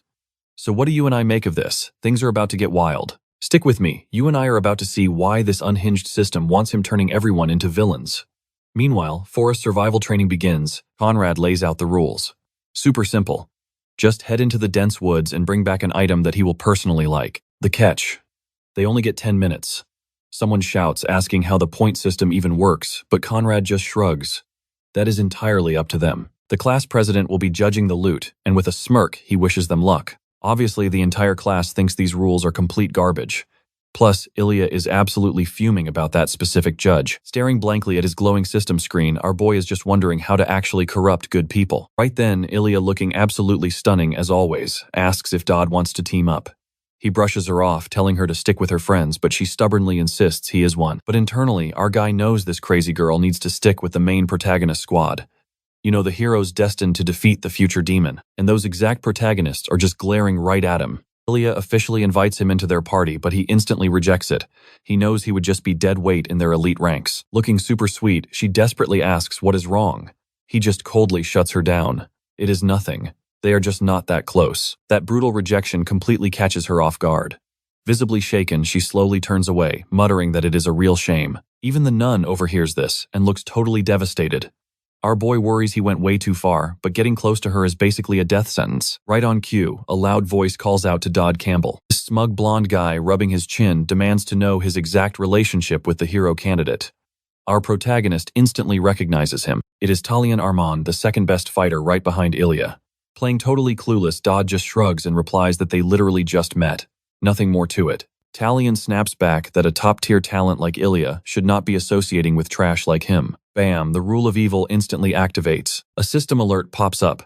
A good person has been enraged by his aura. Talion keeps ranting about the duel, calling Dodd an absolute weirdo. But our boy, he is grinning on the inside. He finally gets how this whole corruption thing actually works. Talion aggressively pushes forward, demanding he confess that the previous duel was completely rigged. Now pay close attention here. Knowing this arrogant blonde becomes a future mid-boss, our boy realizes he is the absolute perfect target. Stepping right up, he coldly declares that the duel was completely real, but the fragile ego of Talion just cannot accept those straight facts. Seeing his lifelong goal crushed in one hit made him realize the massive power gap. He yells all this out, and Ilya hears every single word. Gritting his teeth in pure frustration, Talion proposes a high-stakes bet. Whoever gets a better score today is the real winner. Dodd smirks. This is perfect. Meanwhile, someone is shouting for Eleanor. Conrad storms over, reminding her she was supposed to help grade this exam, but she is clearly not taking her job seriously at all. Why? Because Dodd Campbell has not even finished yet, but she already slapped him with the highest score. She just casually shrugs, claiming the boy completely deserves the top spot. Then she drops a threat. If Conrad doubts her judgment, she will just have to stick to Dodd, like glue, to prove his worth. Conrad grabs her shoulder, warning her that he sees right through her excuse to be near him. Eleanor instantly panics, denying the whole thing. I know what you are thinking. She just refuses to let him be alone with Ilya. She begs Conrad to let her follow Dodd, but he strictly warns her. Goof off and she is getting kicked out of the event. Over in the woods, the priestess grips her rosary tightly. Something is totally off today. Ilya is ruthlessly drop-kicking monsters left and right. The red-haired axe wielder aggressively asks where they can find stronger prey. The blonde teammate sweats, suggesting they just farm some glowing gems instead. Nobody wants a failing grade here. The party mage quickly nods, agreeing that playing it safe is the smartest move. But out of nowhere, a glowing purple magic circle manifests on the chest of Ilya. Her eyes go dark while butchering beasts. Because the priestess can literally read emotions, she senses the truth. Despite her calm face, Ilya is boiling with intense, raw anger. Worried, she slowly approaches her friend gently, asking how she has been feeling lately. Flashing a painfully fake smile, Ilya swears she is perfectly fine. But the priestess is not buying it, urging her to just spill whatever is eating her up inside. Ilya immediately turns her back, snapping at her to drop it. She already said everything was completely fine, but Trisha is relentless. She pushes again, pleading with her friend to just be honest. So what do you and I make of this? Ilya finally sighs, slumps under a tree, and admits her frustration is just way too obvious. She chuckles darkly. You really cannot lie to Trisha. Let's dive right into this madness. Ilya's friend sits down, noticing she looks completely upset because Dodd Campbell keeps dodging her even though she just wants his friendship. Ilya sighs and admits it. It makes zero sense to her, especially since she and Dodd just survived so much crazy stuff together, but he's still building a massive wall between them. Trisha chimes in hinting that maybe Dodd is doing this for a completely different reason. Ilya instantly demands to know what she means by that. Trisha spells it out. Dodd comes from a tiny, completely unknown village. If people see him hanging out with a famous hero candidate like her, he'll get judged hard by everyone around them. Ilya blinks, asking if Trisha is saying Dodd is only keeping his distance to protect her own reputation. Exactly. Her friend is totally convinced he's backing off just to build his own rep so he can finally earn the right to stand beside her as a true equal and a great friend. Our boy literally cannot lose a girl. Even when he pushes one away, her own friends practically hand her right back. Meanwhile, this incredibly lucky bastard is currently sprinting for his life through the forest, but there's a huge problem. That stolen talent is maxing out and his stamina is completely tanking. Suddenly, the system pings, he's influencing someone and racking up massive points, and that's all because an angry Talion is desperately chasing him down. Watch closely here. The system drops another command because he's generating pure hatred. Talion is literally screaming that he'll kill him and roast him on a skewer. Dodd barely dodges a spear to the spine as Talion unleashes an absolute storm of deadly thrusts. He yells at him to stop running and fight like a man. Dodd just asks the crazy guy to hold on for 1 second. The split-second Talion pauses. Dodd suggests splitting the loot 50-50, but Talion just roars in blind rage, so our boy blows up a tree and bolts away again. But Talion has real warrior blood. He grips his spear tight and hurls it straight at our guy. Midway through, a flying sword intercepts the attack, slicing the spear completely in half. They both freeze in absolute shock as Ilya steps up, dripping with pure swagger. She instantly orders Talion to get his filthy hands off her friend. Looks like our boy's solo luck just ran out. She repeats the warning, and a confused Talion asks, what the hell is wrong with Ilya? After all, this is the first time they've crossed paths since the day that massive monster escaped. Stepping forward, pressing her sharp blade to his throat, she corrects him. It's the first time they've met since the day he completely abandoned her. Meanwhile, Dodd is standing there, sweating, wondering where this crazy girl came from and why she's so intensely fired up. The totally clueless Talion smirks, claiming he actually missed her and it's great to see her again. But Ilya cuts him off. She only wants to know why he attacked Dodd. This fool actually tries lying to her, but she just sweeps his legs hard, dropping him to the dirt like a total sack of trash. She pins her sword back against his neck, coldly stating she doesn't want to hear a single pathetic excuse. Talion is baffled, demanding to know why someone with her legendary skills would ever defend a guy like that. She just glares, saying he has zero right to judge the people she chooses to hang out with. Talion sneers back, spitting that he hates people who act superior. Kind of ironic from a massive hypocrite, right? Ilya shoots back that Dodd would absolutely never act like that. I know what you're thinking. Our boy is completely lost, wondering why she's so desperately protecting him right now. Then, Ilya drops a heavy warning. If he keeps provoking Dodd, his own life might actually be in serious danger. Talion suddenly realizes something terrifying.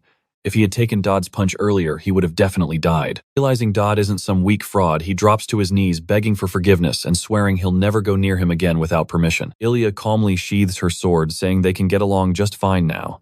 She walks away, leaving our guy totally stunned, trying to process this absolute madness. He can't figure out why she went so crazy for him, but hey, maybe they are still close friends after all. Anyway, enough drama, he needs to go claim his score. While heading back, he literally bumps into Trisha, who reminds him that they've crossed paths before. He nods, recognizing her as one of Ilya's friends, and casually says he remembers her face. He says she needs to ask him something, and his internal alarm screams trouble. Looking super awkward and stumbling over her words, she tries to force a question out, but our guy just waves her off, saying his score comes first.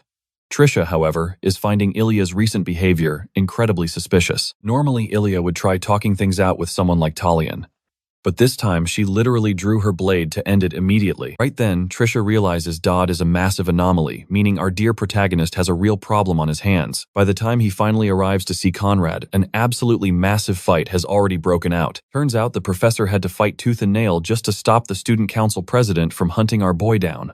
She was seriously out for blood, so Conrad told her she'd have to defeat him first. And that is exactly how she ended up completely exhausted on the dirt. He tells her to get up, praising her crazy fast improvement. At this rate, she's going to surpass him in absolutely no time. So that's where we leave it. Dodd just ignores all the crazy drama, demands his score, and completely bails. Stick with me, we are jumping right back in. Conrad almost forgot the test, but our boy apologizes for the delay, claiming he found the absolute best ingredients. He dumps out a bag packed with rare gems. The professor is blown away, instantly handing him first place. Percy is going to absolutely love this stash. Mission accomplished, so now he needs to go smooth things over with Elmore before she loses her temper. Before he can leave, Trisha pops up asking if he is finally finished. The professor dips, and Trisha suddenly bites his head off, yelling at him to watch over Ilya. But also, do not get too close. Apparently, whenever Ilya is around dudes, she starts acting completely weird. Which honestly makes zero sense to our guy. He just gives a casual all right.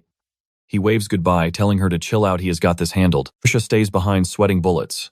She is thinking he better take this seriously if he wants to survive in one piece. She glances at Elmore, dwelling on a dangerous fact. Ilya might look totally chill, but crossing her line, absolute death wish. Later on at the magic department, Percy asks if he is finally cashing in that favor she owes him. He nods. Yes, time to hit up the goddess of magic. Percy tells him to stop being annoying, warning that her powers are pretty limited these days. He shoots back, saying she will not be the only one doing the heavy lifting to pull this off. He snaps right back. Nobody would have to do a damn thing if he just did not use that cursed favor. Our boy realizes the whole room is staring holes into him, but whatever. He has to prep for the coming bloodbath. She lets out a heavy sigh. A promise is a promise, so she will do it. What does he want? He gulps hard. Hitting 500 points with Ilya unlocked an evil seed. This little beauty trades for broken abilities in the system shop. Right now, he holds a negative mark on Ilya.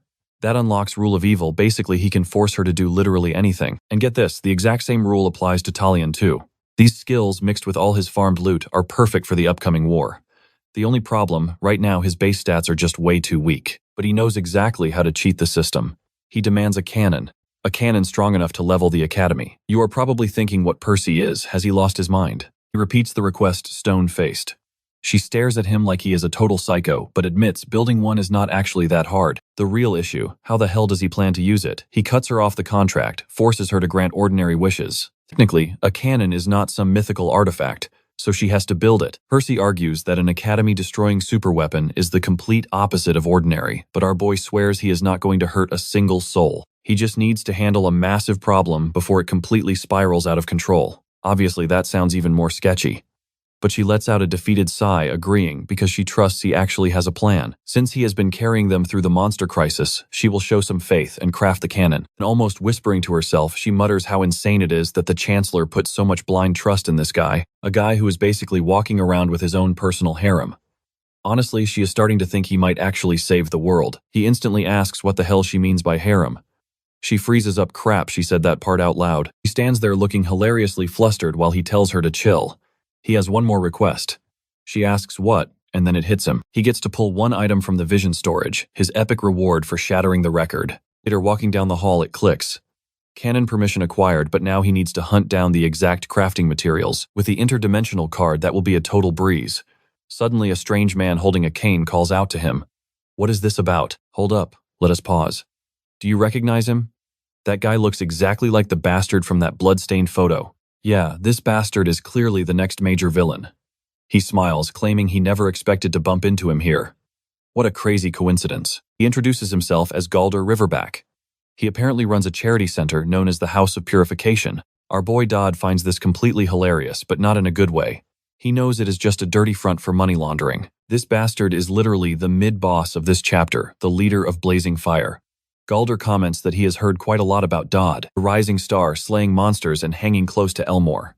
He notes that an ordinary person with normal abilities could never pull that off. A truly impressive young man. Handing Dodd a sleek business card, he says whenever he meets an extraordinary student, he always looks forward to seeing what their future holds. He would love to have dinner with the boy, asking if he is free. Hell no, old man. Plenty of women are already lining up to offer him dinner, but Dodd is absolutely ruthless, shutting him down fast. Trust me, you will want to see what happens next. Alright, let's dive in together. Dowd realizes the plot is shifting. This guy was supposed to approach Ilya and her brother, so why target him instead? Did this crazy system suddenly recognize him as the main character? That makes zero sense based on the world's lore.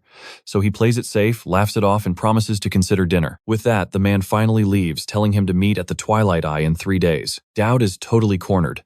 But honestly, it is way better than letting this creep anywhere near Ilya. The Twilight Eye is an insanely high-end spot near the academy. That card Galder gave him is glowing wildly. He seriously has to go. This is a major plot event. The system only ever offers yes or no.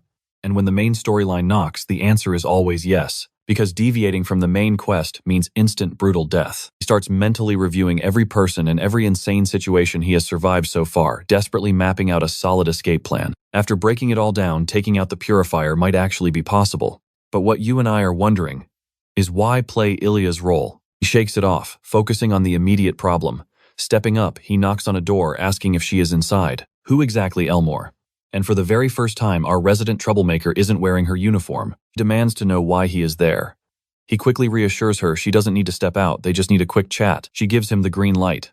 Looking completely awkward, our boy clears his throat and nervously stammers. Would she be free for dinner in 3 days? While she hesitates, a glasses-wearing girl behind her starts nagging about overdue books. She keeps checking them out just to let them gather dust. The girl complains until Elmore tells her to hush. Then she asks Dowd would it be just the two of them. He says yes, absolute lying bastard. She asks for the location, and he boldly drops the Twilight Eye. The director instantly chimes in that it's a super romantic spot. Elmore casually replies that she already knows. Now she demands to know the reason. He promises to explain in person. Just like that, she gets totally flustered and looks adorable. The scene suddenly shifts to a bright flower field with someone desperately calling out for Ilya. They ask what she's doing out there. Voice trembling with tears, she yells at them to stay away. The voice apologizes for messing around, but she whips around, fiercely snapping back that it's a complete lie. What kind of sick joke is pushing someone off a mountain? He swears it was an accident, but she demands he stop hitting his little sister. He gently hands her a small package, explaining he just wants her strong enough to protect her own life. She accepts the bread suspiciously, asking if he stole it. He quickly panics. Of course not, he just bought the bakery leftovers because they were way cheaper. He then drops some huge news. The Baron might promote him to Knight Apprentice. He explains that means heading straight to the actual battlefield. Out there, he'll gain serious combat experience. And maybe, just maybe, earn the legendary title of Guardian. Scoffing, she tells him to stop dreaming. Someone hitting his little sister could never be a Guardian. He just smiles, replying that life is wild and you honestly never know. You and I saw this coming, right? She asks if he'll die out there. He claims only if he's incredibly unlucky. With his skills, he thinks death is impossible.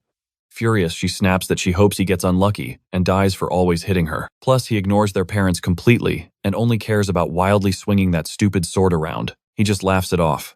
He promises that once he becomes a Guardian, he will always protect her. Snapping to the present, a knock wakes her up.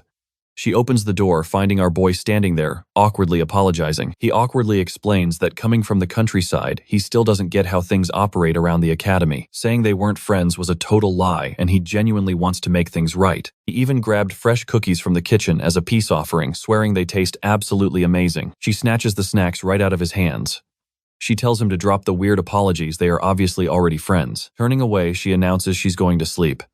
But right before she leaves, he asks a huge favor. Come somewhere with him. It's super urgent. She stares at him like he's lost his mind. Meanwhile, Elmore is at her desk signing paperwork, looking stunning as always. They appear to be reviewing material costs and total club funding. So, what is next for us? Only checking up on those brand new transfer students. We are jumping into a wild twist where an incoming student just lost her tribal alliance rank. She is actually the daughter of their leader. So yeah, she and her entire crew are basically exiles now. Her name is Lou Garuda. And looking at that insane knee strike from the girl with the thigh tattoo, absolutely terrifying. Eleanor just calmly hints she might know her. But get this, next semester, a literal saint from the Holy Empire is showing up. Eleanor asks if she is traveling solo. Her friend laughs it off. No way, she is definitely bringing a whole entourage. Our gorgeous student council president connects the dots. An exiled tribal heir and a holy saint arriving at the exact same time. That is way too suspicious to be a coincidence. She slams her desk, totally convinced someone is pulling the strings. Her friend casually reminds her, this academy is always pure chaos. Eleanor just sighs, admitting she somehow forgot. She apologizes, blaming her heavy stress lately, and promises to cool her head soon. Cut to our boy chilling under the moonlight. He jokes about not knowing the school had an official stargazing hour. The night sky looks incredible. Ilya is right there beside him, begging to know if they really have to do this. He just smirks and says, wait, it is finally happening. Hold up, are they literally sitting on a catapult? Are they seriously about to get launched? Even though this zone is totally restricted to high-level users, our guy whipped out a special pass from the Chancellor. Now pay attention because this is where it gets insane. They literally blast off. He yells to keep her eyes wide open. They shoot straight into a massive sky portal the second he activates his interdimensional card. Hearing him say, keep your eyes open, triggers a memory of her brother saying the exact same thing. Our boy did warn her this ride would be a little dangerous. A blinding light flashes and they vanish completely. Remember how that last chapter left us hanging? Ilya and our boy dive straight into that massive void. He warns her, their time in this zone is running out fast. Out here in the interdimensional realm, touching literally anything is a guaranteed death sentence. He is casually hopping across floating rocks, telling her to just relax. Zero gravity means things get wild in here. They have to climb even higher. Ilya asks what he is trying to find and he just promises she will see soon. Terrified, she clings to a tiny rock before finally taking the leap. But momentum betrays her and she instantly starts plummeting downward. Suddenly, a massive visual shift. Flames everywhere. A younger Ilya cries out asking if they are really leaving their parents behind to burn. Her brother looks at her and swears he will stay behind to protect them. He warns her to hide from the descendants of the apocalypse. She desperately grabs his cloak, crying out about what will happen to him. Deep down, she knows the horrific truth. Their parents are dead, everyone is gone, and he is the last one standing. He screams at her to get the hell away. Staying together just means they both end up dead. He reminds her that as her guardian brother, his only job is saving her.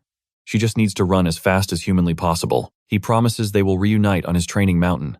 Then he tears off his cloak, says his final goodbye, and orders her away. He claims he will follow right behind her. Yeah, right. Suddenly, a hand violently yanks her back to reality. It is Dougal. He snaps her out of it, explaining she is actually falling super slowly.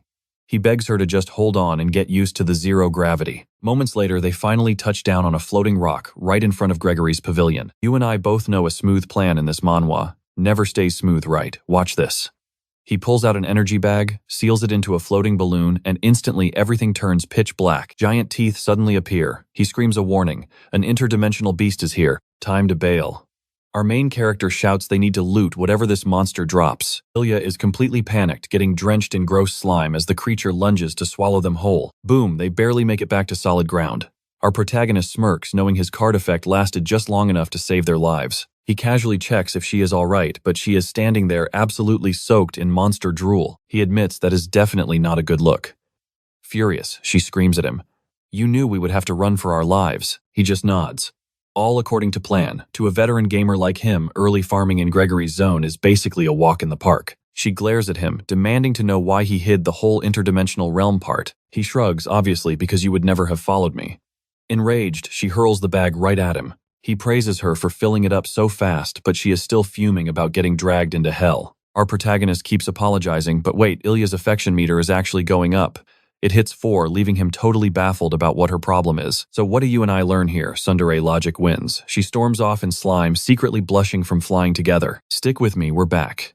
The chapter starts with her tying up her sweaty hair. Ready for what? She asks if that's what she thinks it is. Dougal has no clue what's in her head, but confirms it's a psychic entity. Suddenly, she goes full fangirl, calling him her talented little artist. Spotting the bag, she asks if he actually went into the interdimensional region. He says yes. Wasn't that the whole point of her giving him the card? She admits she didn't expect him to use it so quickly. But more importantly, what happened to his hair? Our main character just shrugs. Percy hit him with lightning. She tells him to analyze that interdimensional ectoplasm next. He wonders if that's enough for her. She smiles. Of course it is. He doesn't miss a beat. He reminds her of the deal. If she was satisfied with his work, she promised him a reward. She tells him to spit it out since she spent a literal fortune. But he surprises her. No gift, he wants a favor. He wants an item holding a psychic entity.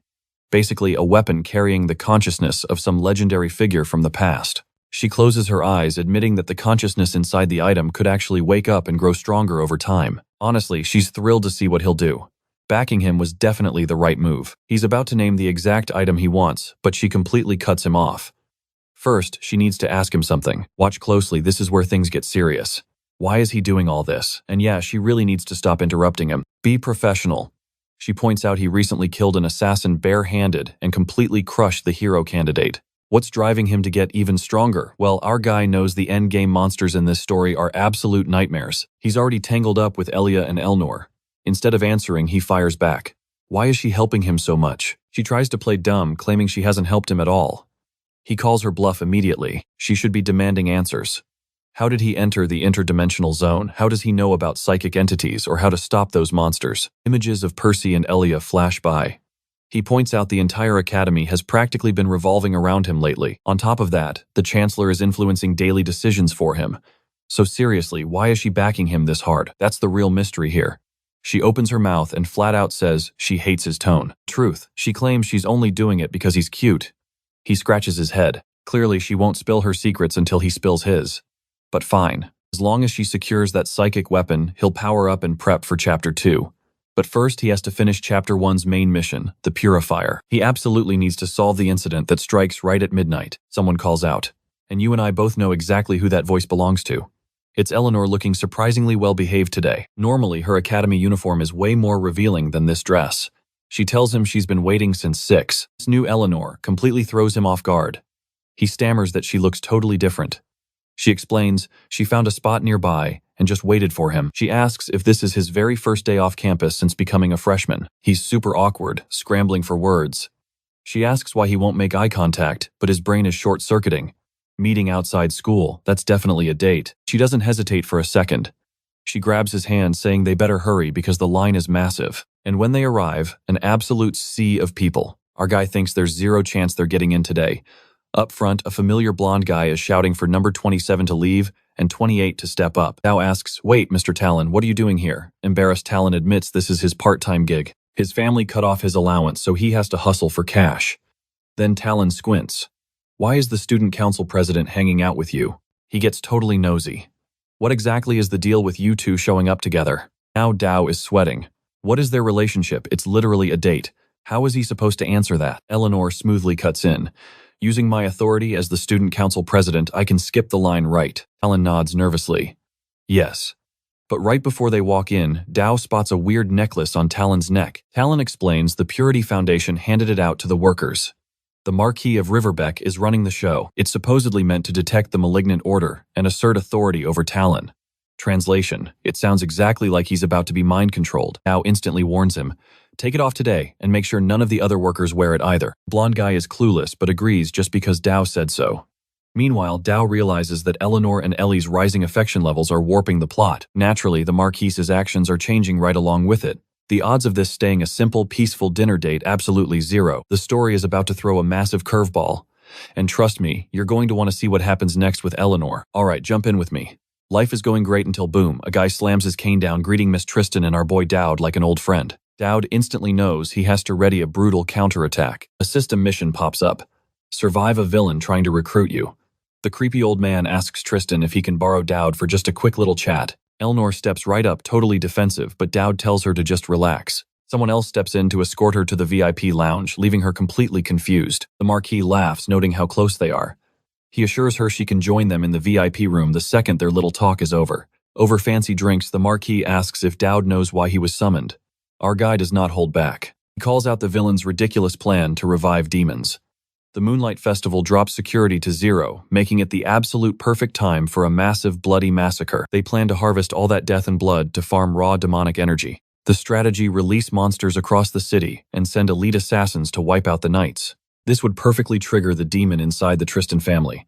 But guess what? Dowd already leaked the entire evil plot right to the Chancellor. Now, pay attention here. Dowd completely floors the old guy with a single brutal question. Marquis realizes exactly why the Prophet favors this boy.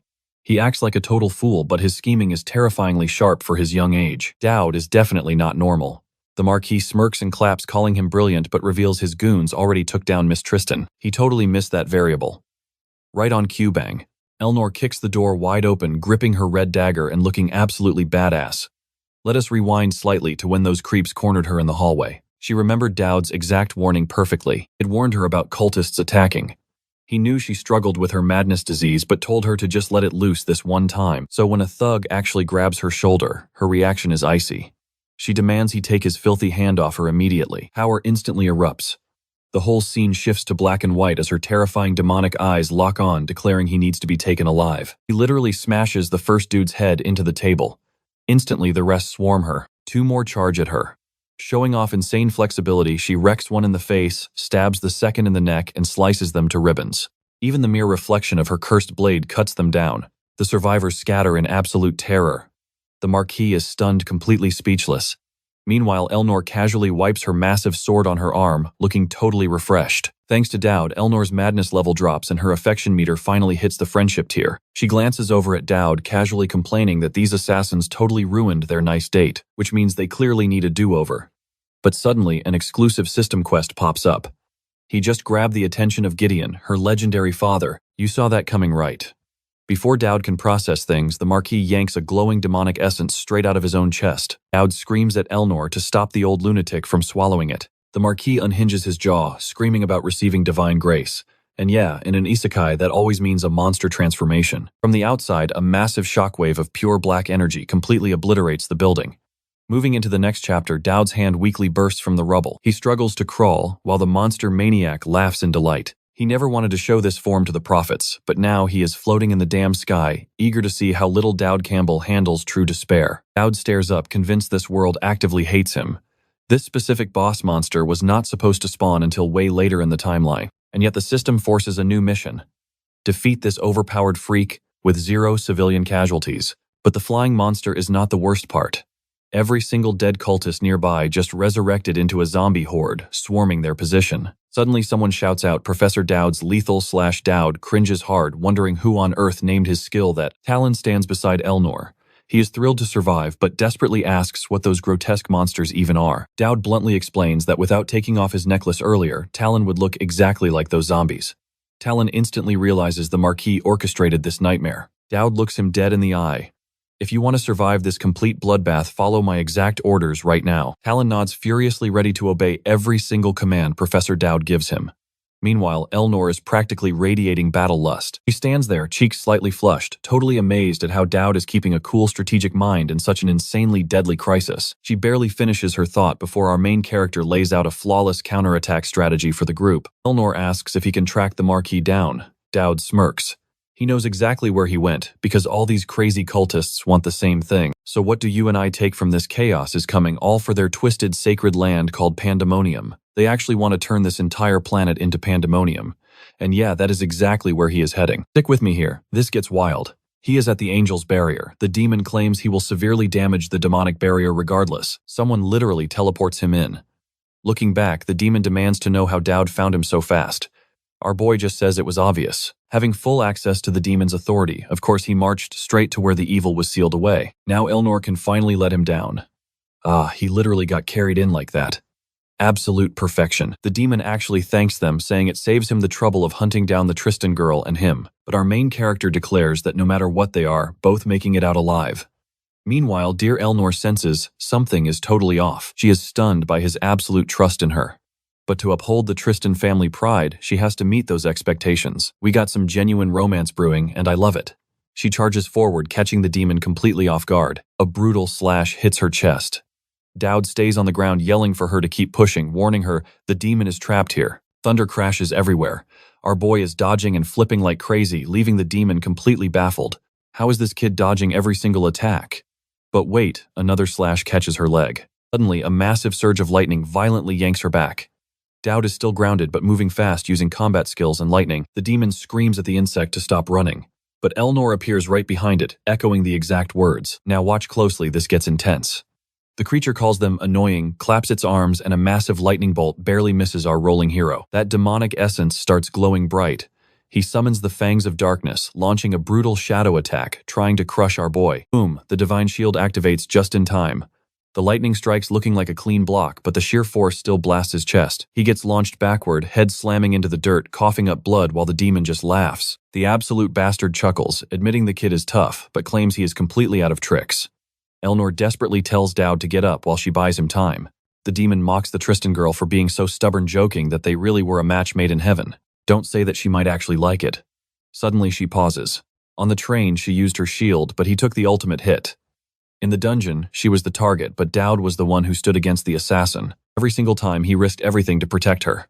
Now it is her turn to step up. The vitality necklace drops right onto our hero, instantly recovering his constitution and stamina. She readies her weapon, swearing she believes in him until the bitter end. The demon laughs, saying it is touching, but their time is finally up. Elnor completely cuts him off, saying she has one question. Honestly, I totally thought she was about to drop some epic final words. Instead, she asks, in your eyes tonight, do that, boy, and I look like a cute couple. The demon is so confused by the question. It terrifyingly answers yes, but mocks her, asking if she plans to be a housewife if she survives. She just hums, then vanishes into thin air and delivers a devastating kick right to the monster's face. Except now her eyes have that pitch-black possessed look. She unleashes maximum Tramontana, hitting every single pentagram star. Gotta be her secret family power. The massive creature slams violently right into the dirt. You and I felt that impact. The entire area cracks while the confused demon screams for Dowd. Our hero is completely gone. The demon curses him as a rat. Elnor just smirks as the creature tries backing away, terrified of whatever hidden card she plays next. Meanwhile, across the university campus, Conrad confirms they finally got the situation under control. Ilias admits they were lucky backup arrived so fast. Percy points out it was entirely thanks to Dowd's warning that they were prepared. Conrad totally agrees, saying he owes the kid a massive dinner. Without him, this bloodbath would have been unimaginable. The scene cuts right back to our heavily battered hero. He mutters that he finally found Talion's leftover item. Reaching for it, he groans through the agonizing pain, pushing forward just for Elnor. But suddenly, she comes crashing down headfirst right beside him. She looks up at Dowd while the demon sighs. The Tristan girl is tenacious, but playtime is officially over. They are completely out of options. A brutal lightning bolt pierces our hero's chest, and the demon tells him to die. Elnor panics as everything fades to black and white. The demon prepares another strike, but Dowd's deadly charm suddenly activates. The target reads as corrupted text, granting him something unknown. The system prompt is total gibberish. But now she is fully transformed, and even our boy looks absolutely terrified. So what do you and I make of those suspicious little horns she just grew? Some fans say they make things way more intense, but let's just keep it PG for now. The entire world stays frozen in black and white, while that glitchy, threatening system message hangs right over our desperate hero. Alright, stick with me because Elnor is fully possessed right now, smiling like an absolute maniac.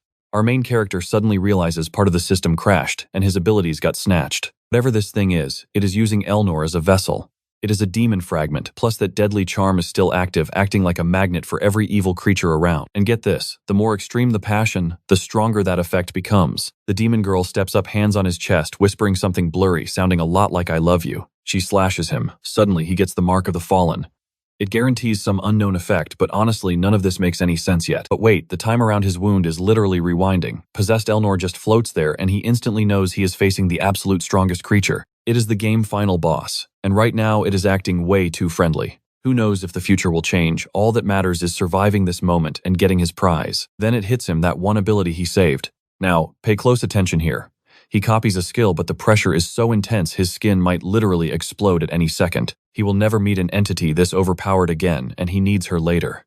Suddenly, Elnor completely loses her mind and collapses. Just smiles, promises they will meet again, says she will make him someone, and just vanishes.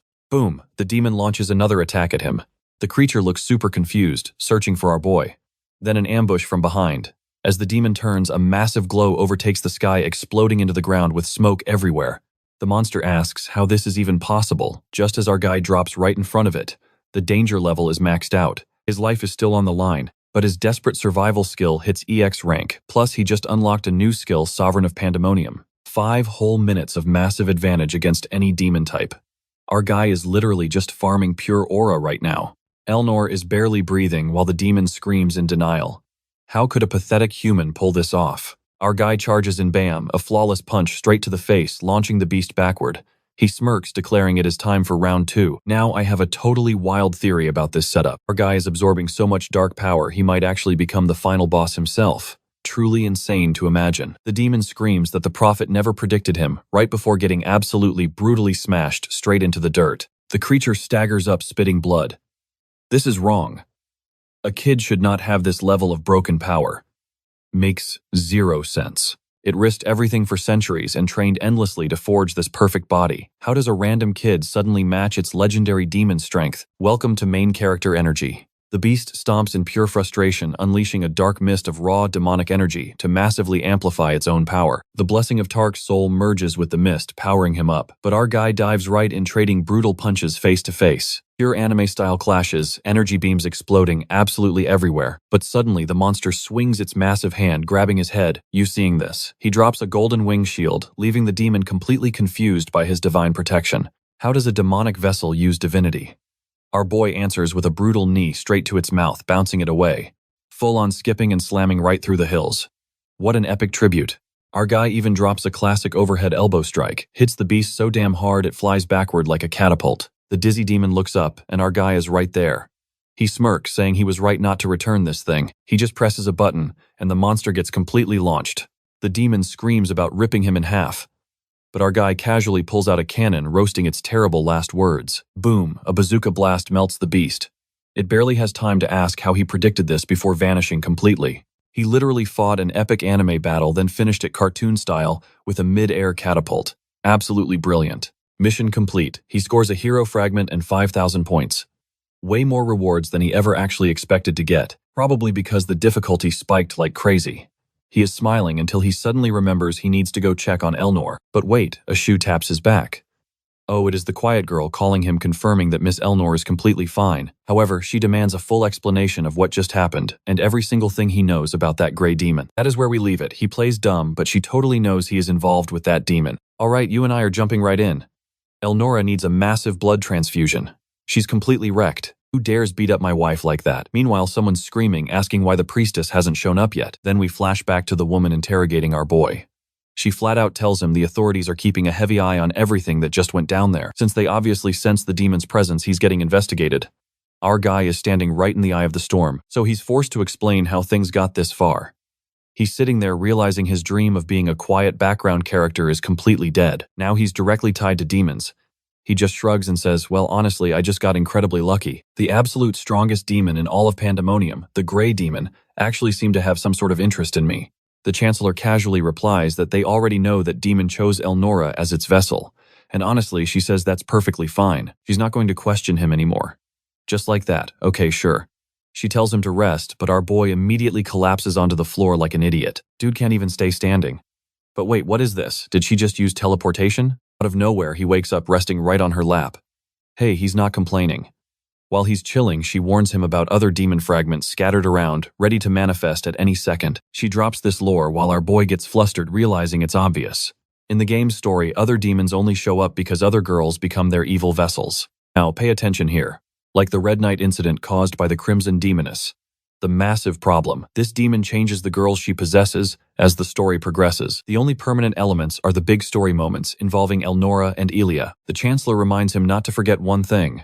The Holy Empire has absolutely insane intelligence networks. They've definitely already flagged Elnora as a potential demon vessel candidate. Our main character is totally confused. If she already knows all this, why does it feel like this Chancellor is actively trying to gather all the demonesses together? She drops a bombshell. Once a previous demon vessel actually fell in love, and because of that, the demon fragment inside her was completely destroyed. Turns out, true love literally destroys these seeds of destruction. For a brief second, our guy thinks this has zero to do with him. It just sounds like your classic fairy tale trope. That is until the Chancellor points out the Grey Demon clearly likes him. He's just lying there staring at her lap, telling her she must be going absolutely crazy. Yeah, right. But she fires right back. It's not his call to make. All that matters is the demon seems interested. Jackpot right, there's literally no escaping this. Honestly, in that military uniform, she is completely unmatched. Our guy listens quietly as she reveals she's already fully approved of his skills and judgment. I know what you're thinking. Yep, here's her sincere request. Please go seduce the demon vessels. Our guy immediately backs away like, what are you even talking about? Are you completely out of your mind? He promises to back him up and make sure his flirting works flawlessly. He doesn't even need to worry. All the targets so far are girls, so he's safe. We've got our military queen. We've got the shy one. And there's the tribal girl with those thighs. Damn, she is gorgeous. There's the little witch, too. That one is highly dangerous. The Chancellor argues he's practically blessed by the heavens for winning over the great demon girl. Because of that, bagging anyone else should be a total breeze, but deep down our boy is sweating. If he were actually that skilled, he wouldn't be a permanently cursed virgin. The woman keeps pushing, insisting this is the absolute only way to wipe out the fragments and save the world. Yeah, how convenient. Seduce every powerful woman in the academy just to save the world. Daoud fires back, so do you not believe in real love at all? Don't you realize how messed up that is? That is basically cheating, you know. She just sighs, saying he doesn't get it. His targets aren't exactly normal people. They are literal demon worshippers. Obviously, they're going to have some incredibly twisted preferences, so worrying about being normal goes out the window. Still, she genuinely begs him to save humanity. Right now, all our guy can think about is finding an emergency exit out of this absolute mess. He hits her with a reality check. Chancellor, what happens if I actually fail to seduce them? She bluntly reminds him that in Chapter 14, humanity gets wiped out and the world burns to ash. Basically, a demon empire takes over. Dowd just sits there absolutely hating whoever designed this cursed game. Meanwhile, the comment section is already screaming that they need to add the Chancellor to his growing harem. Guys, relax. He already has 6 crazy targets to handle. And the most important one is just now waking up groggily, asking where she is. Her friend rushes in crying about when she'd finally wake up. Elnora just blinks, asking if she skipped class today. The friend instantly lunges in, hugging her tight, telling the stream she's finally awake. She was terrified, genuinely thinking Elnora had died on them. Elnora tells her to breathe for a second, then immediately asks what happened to Dowd.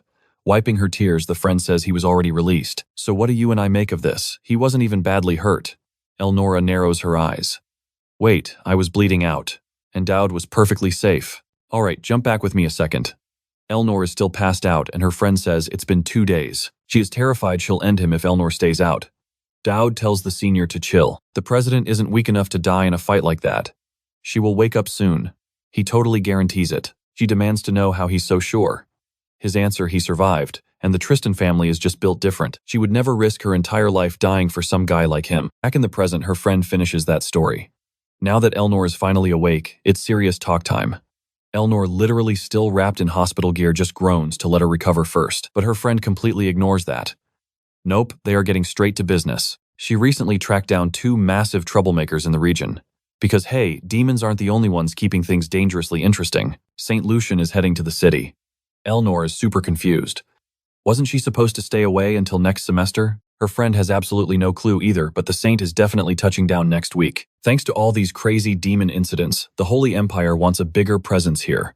Then she brings up the next arrival, and Elnor nervously asks who. Now, pay close attention here. Cut to this guy slicing up a massive beast.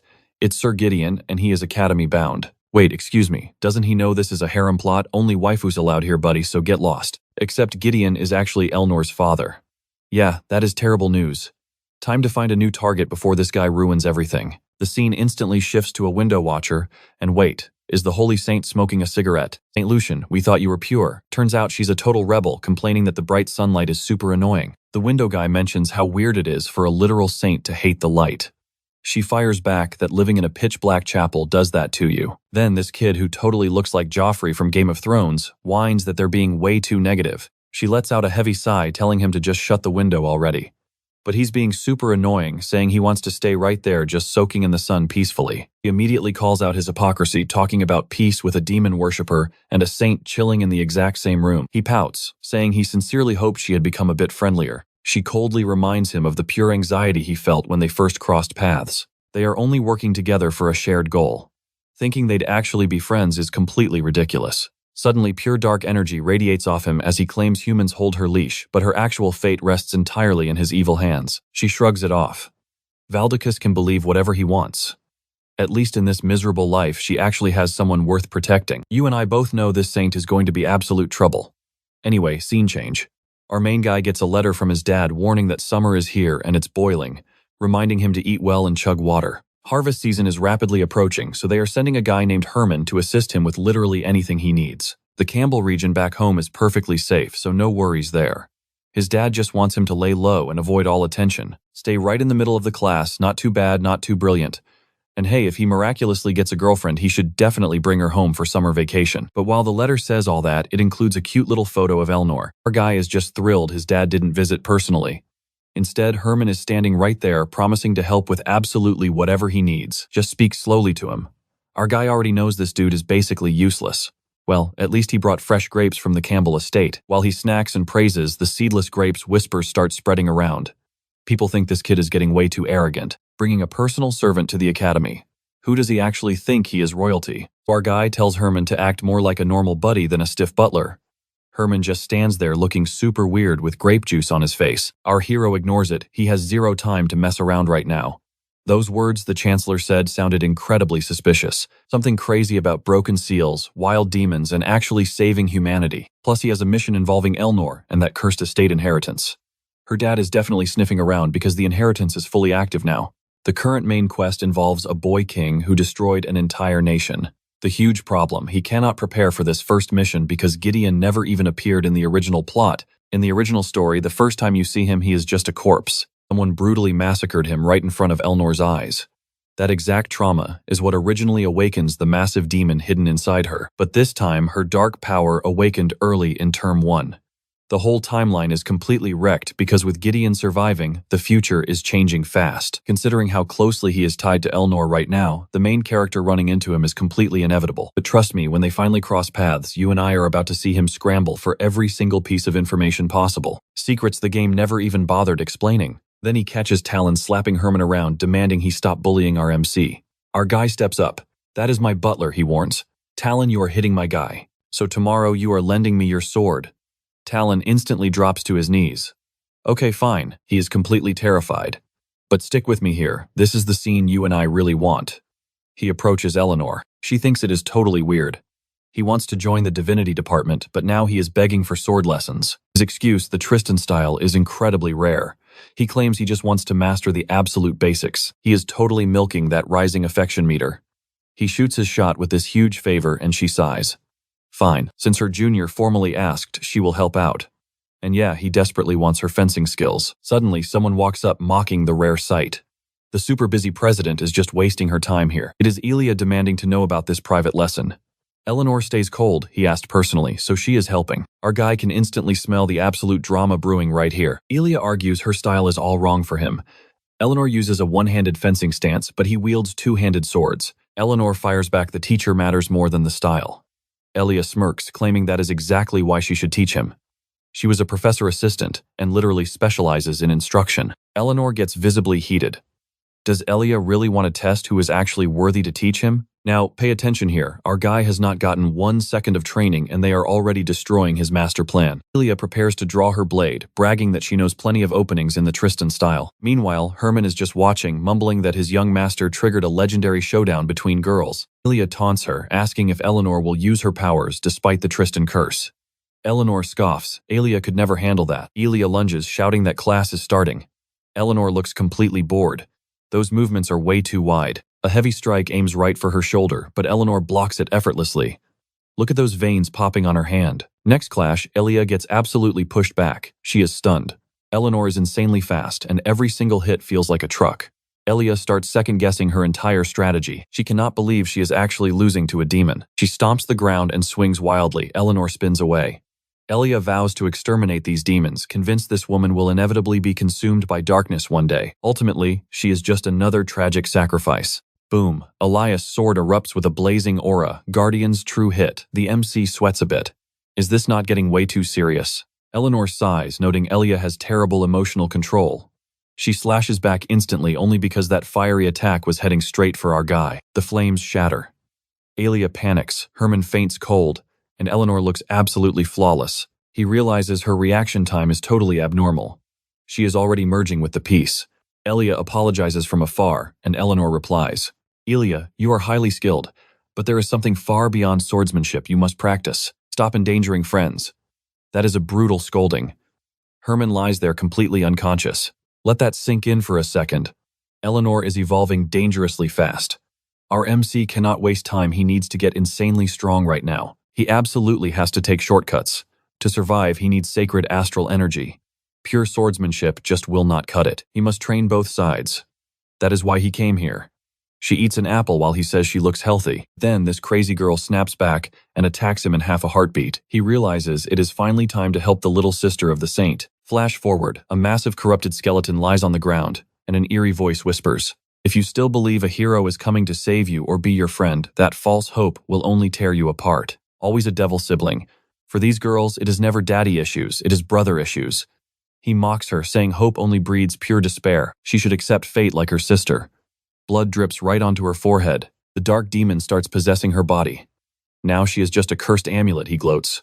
Trapped and entirely alone forever. Even in death, she will protect everyone. Suddenly, her eyes snap open, echoing a haunting voice. This is Urias' ultimate duty. She wakes up inside that creepy, abandoned cabin. And boom, we are right back to the moment she grabs that little apple to eat. That is when our MC walks in checking on her and saying she looks healthy. In a split second, she spins around and launches her sword directly at his face. Yeah, she is absolutely not playing around here. He scrambles to block, but she goes full berserker mode, unleashing a wild flurry of deadly slashes everywhere. She begs him to run. Another deadly strike hits. That is where we leave it. Trust me, you will want to see how he survives as her blade stabs the dirt. Stick with me here. He casually walks up like, hey kid, nice sword swing for your condition. He reminds her he promised to drop by with food. Did she seriously forget him already? He just figured she was feeling lonely and decided to visit. She just stands there completely dazed by his words. All she can hear is her brother's voice cursing her to die alone as a useless amulet. Meanwhile, our guy just keeps casually rambling on. He smiles and says, I came to see you. That toxic brother's voice echoes again, telling her she will die completely alone. Getting close to anyone just brings pure agony. Then she looks at the tiny bread roll he brought. She drops her sword and absolutely breaks down crying, just overwhelmed that he actually returned safe with food. This guy is built completely different, and his return makes Yuria's interest absolutely skyrocket. Now there's an actual reward waiting. Meanwhile, Hearn is literally just sleeping. Thanks to her, he unlocks a rank B fencing focus skill. Reaction time and combat accuracy upgraded. He instantly realizes this combos perfectly with his desperate survivor trait. But why is Hearn so lazy? The dude is constantly knocked out. Plus, he's actively leveling up that Tristan fencing. Now he can wield absolutely any weapon, pull off insane blocks, and occasionally ignore enemy defenses. He yells at his sleepy brother to wake up. Today is the day he actually shows off. Now watch closely today. Our boy aims to impress future father-in-law Gideon Gall of Stadella Tristan. The city is completely packed. A knight offers to carry an old man's bags. Rumors spread about the Holy Empire. It is officially family visiting day here at the academy. Everyone is arriving. Up on stage, the announcer welcomes the crowd to the Empire's peak academy. Time for a massive battle royale. Down below, the nobles are absolutely losing it. Why is he here? Gideon himself, a man who only appears for literal wars. Some guess he came for Elnor. His daughter attends here. But others know that is definitely not enough. He sits completely alone, clutching his sword. Nobody dares approach him except Conrad, who asks what he is doing here. Gideon casually fires back. Aren't you bored of teaching literal kids? Conrad brushes it off and asks why he showed up. Did he finally reach the first Archduke Tristan's insane level? Gideon sighs. He says he is just taking a tiny break from conquering mountains in his intense training. Conquer a mountain? Gideon literally sliced it entirely in half. Typical Tristan family problem solving. Just imagine his reaction if he discovers Dowd is going after his precious daughter. Obviously, every single guy watching this wishes they had an Eleanor giving them constant affection. The announcer declares the Freshers' Battle Royale is beginning. Conrad smirks, saying this year looks incredible. She explains they will use wooden weapons to avoid casualties. The students enter, and our boy immediately regrets joining this mess. I know what you're thinking. He's begging for unwanted attention. What is the point? Poor Talon still somehow thinks he can win. The Saint Girl and Elia are totally confused about Dowd participating too. And here we go. While nobles flex giant swords, another girl quietly traces her fingers over a tiny blade. Super dangerous. Everyone hits the arena. Last student standing gets points. Top 10 get massive perks. Herman begs our boy to at least secure top 10. Meanwhile, he is desperately searching for Gideon. Hilarious how he puts zero effort in when it comes to chasing romance. But with Gideon watching, he is fully fired up. Elia thinks they have an easy win, but that girl in the red hood major threat. Above them, Eleanor watches alongside her dad. The match officially starts, and it instantly turns into pure magic chaos. Students flying fireballs, exploding swords, clashing, and that hooded girl is literally throwing raw punches. We totally recognize that tribal tattoo on her thigh. That is absolutely another hidden powerhouse entering the mix. Talon recklessly charges at our main guy, who casually asks why he is even trying to pick a fight. He blocks flawlessly using the Tristan style. Did Gideon notice? The kid is holding back to avoid drawing attention. Trust me on this. Gideon locks eyes, and the deadly trial officially begins. Stick with me. You and I are about to watch this muscular battle girl land a flawless kick. She completely shatters the wooden sword. Just stands there smiling, basically saying, "Come at me." Meanwhile, our boy crashes hard into Valian, looking absolutely wrecked. What kind of insane camera angle is this? He instantly recognizes her face. She is the infamous daughter from the Tribal War Association, a mid-boss character who was not supposed to spawn until Chapter 5. The whole crowd freezes. Elnor is watching. Ilya is totally lost. She tosses her cloak aside and declares if he will not attack, she will do it herself. Classic anime logic right here. She is 100% the brute force type who just charges. Our main character knows her lore. She is an absolute sadist who lives for the beatdown. The massive problem, since she is a Chapter 5 powerhouse, he realizes even his EX rank survival skills might not save him here. Seriously, is she actually stronger than Elnor right now? He is still reeling from that impact, desperately wondering why a psycho like her crashed a basic beginner event. Then Talon steps up, swearing he will secure first place for dope. But our guy frantically warns him to run before he gets completely obliterated. Talon steps right in front of him, acting tough, saying if she wants dope, she has to go through him first. Now watch closely, because you and I both know challenging a battle maniac is a massive mistake. Blink and you miss it. Her hand is already at the chest of Talon. He tries triggering a speed skill, but she just casually tells him not to die. Classic 1-inch punch. Boom, she launches him through the air, wiping out half the arena with him. Absolute demon energy in her eyes. Our guy realizes he did not even take the direct hit, but the shockwave alone felt like getting hit by a truck. She just scratches her head. Smirking, she admits she thought he was garbage, yet he is miraculously still standing. She decides to drop all limits and go all out. He desperately wonders if he stands a chance against her and Elnor. but Gideon confirms it literally impossible. She launches another devastating kick, and he cleanly blocks it with his blade. She looks thrilled, but sadly that epic parry only happens in his imagination. Instead, she unleashes a brutal JoJo-style punch barrage. He struggles to hold the block, knowing one wasted ounce of stamina means death. But then, bam, he drops his sword to the dirt and instantly surrenders. I know what you are thinking, why surrender? But trust me, denying a battle maniac the fight they crave is a pure genius way to make them obsessed. Absolute 200 IQ move. She is stunned. The crowd is totally baffled, while Ilya just realizes how insanely smart that play actually was. Walking away, he casually asks the crowd why they are booing him. It is not like he ever stood a chance against her anyway. He is leaving before getting his bones shattered. The announcer awkwardly declares the match ended with a total anticlimax, and now Lilu is screaming her lungs out, yelling that she had not even warmed up yet, and boom, the charm system triggers, guaranteeing a very chaotic future dynamic. Our guy just laughs, knowing he absolutely made the right call here. Suddenly, a dark sack gets yanked right over his head. Seeing that red collar, we already know exactly who ambushed him. Ripping the sack off, he opens his eyes. He is trapped in a room with Gideon, who demands to know if she taught him fencing. Gideon avoids saying her name, making the tension super thick. But our boy thinks this kidnapping actually works perfectly for his grand master plan. He denies it. So Gideon grills him on where he learned the Tristan fencing techniques. Did our guy seriously think that defense would go unnoticed? Gideon demands answers right now. The main character prays the old man cannot see how violently he is sweating. The literal reincarnation of the blade is staring him down. One flinch, one drop of weakness, and it is game over. So he bluffs, saying he learned it from a mutual acquaintance.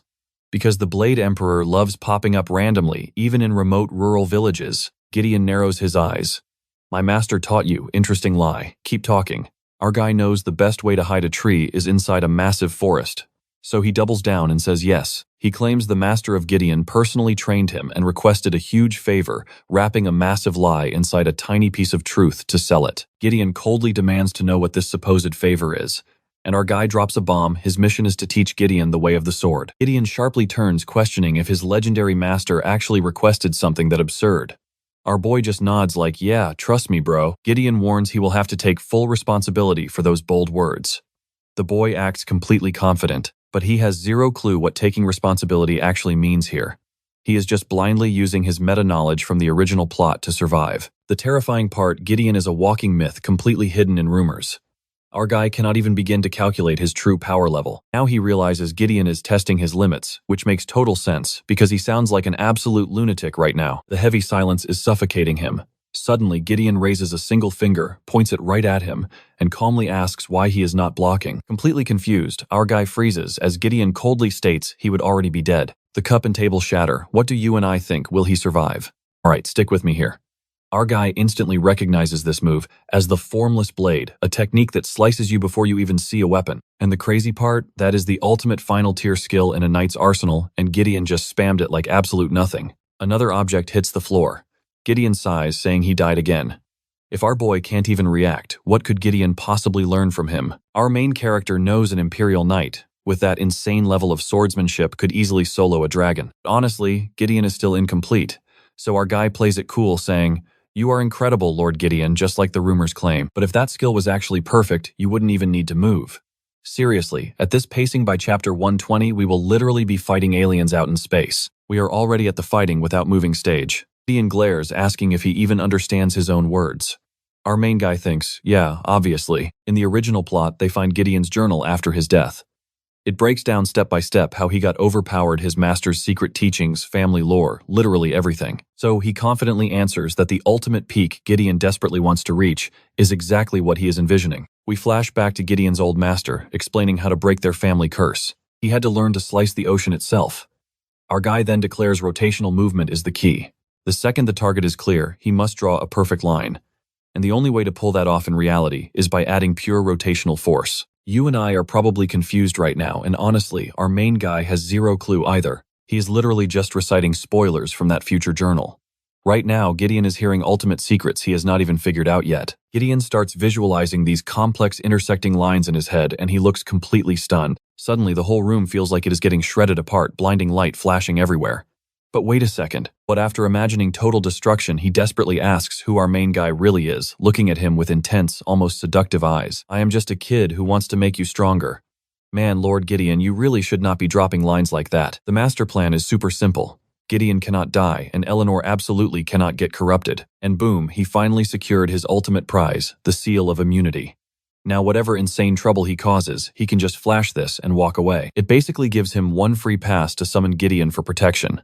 And that guy is the Empire's literal executioner. If absolutely nobody in the entire country can handle a target, he is the one they call for shadow assassinations. Plus, his charm affected way more people, now totally upgrading the rewards he receives.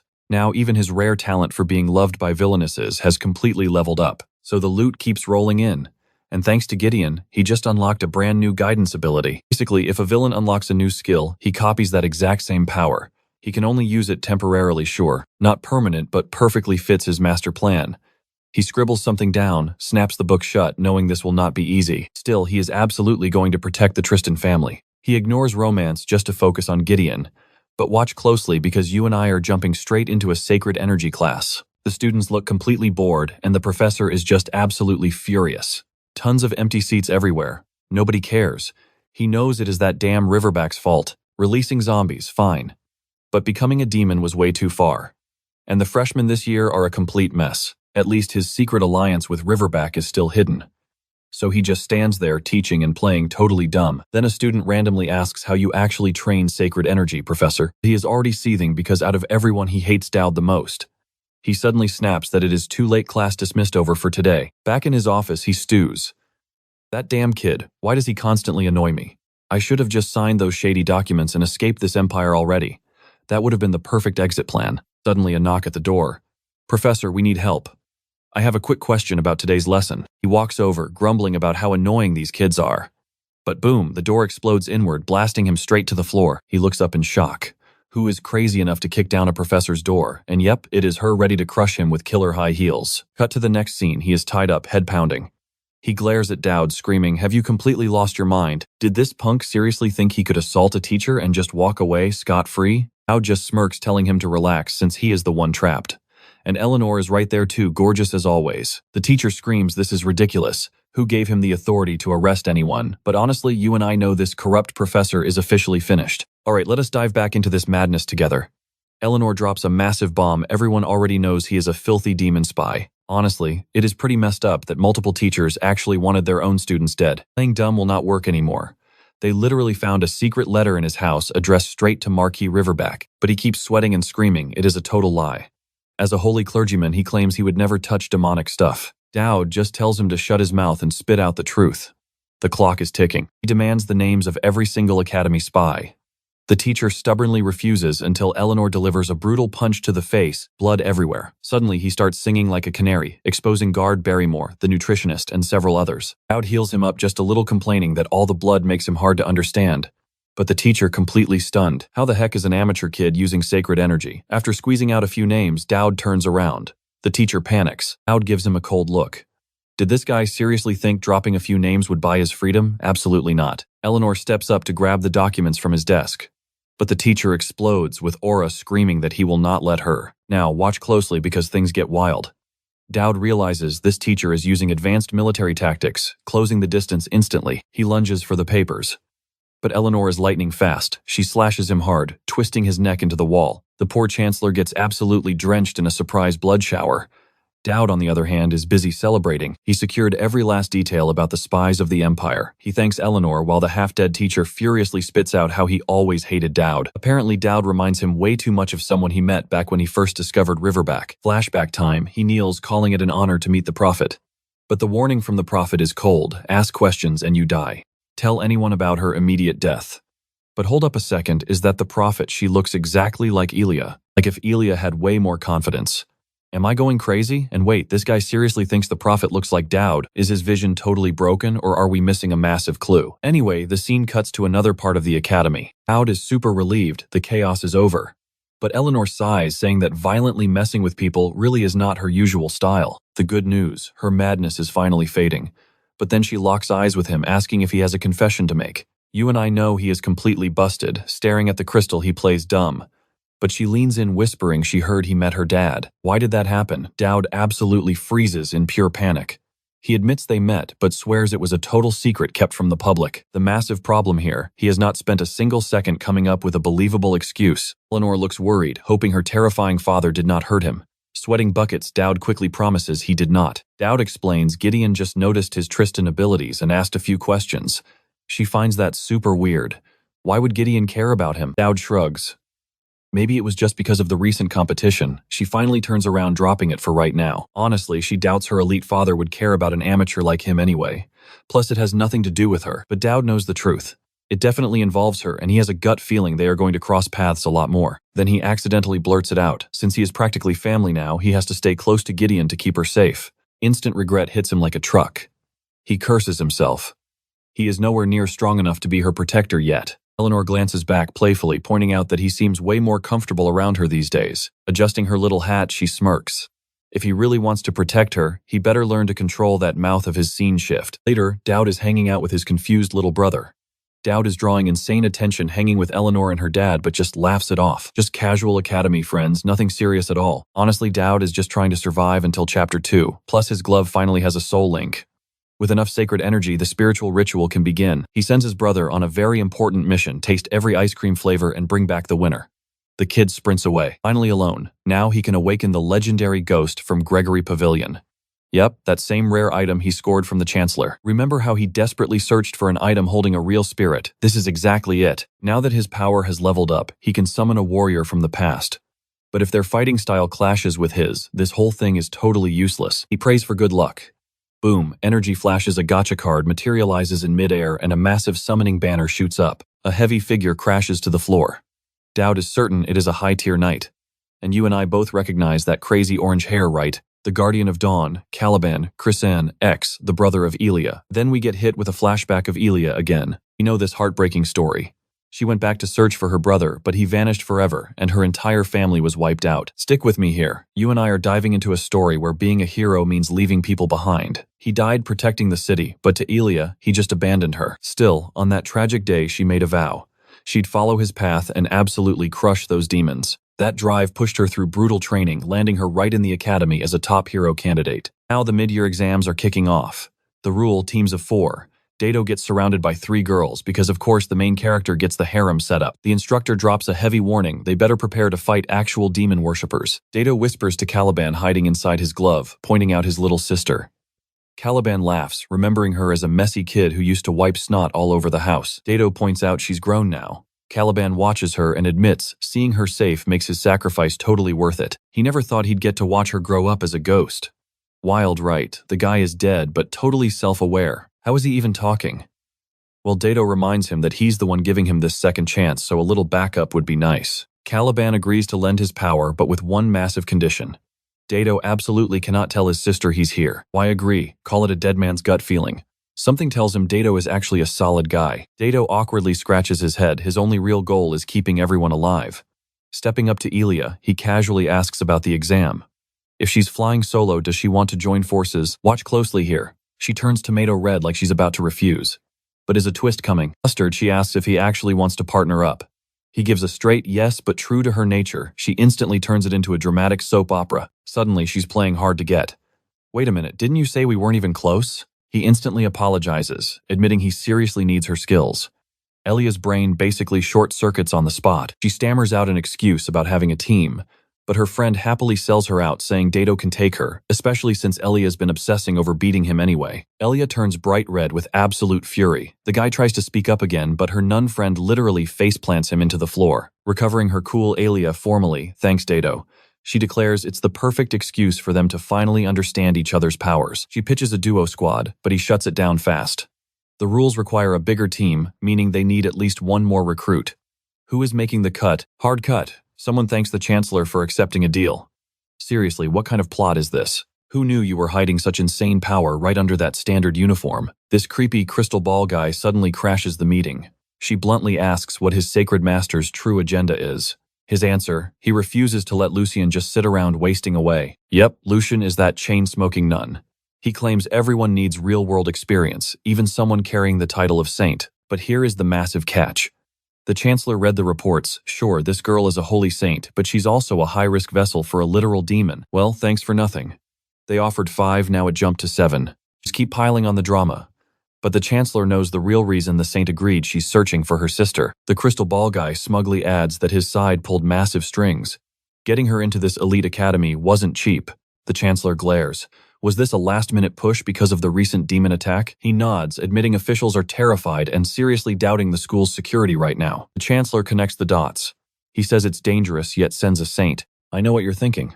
A spy, right? Exactly. She's a demon vessel, basically walking straight into a trap on purpose. The guy keeps hyping up his pitch, claiming a saint belongs wherever darkness and pure evil gather. Her grand mission at Elfin Academy, to purge all the wickedness like an absolute fool. He brushes off the paperwork for later.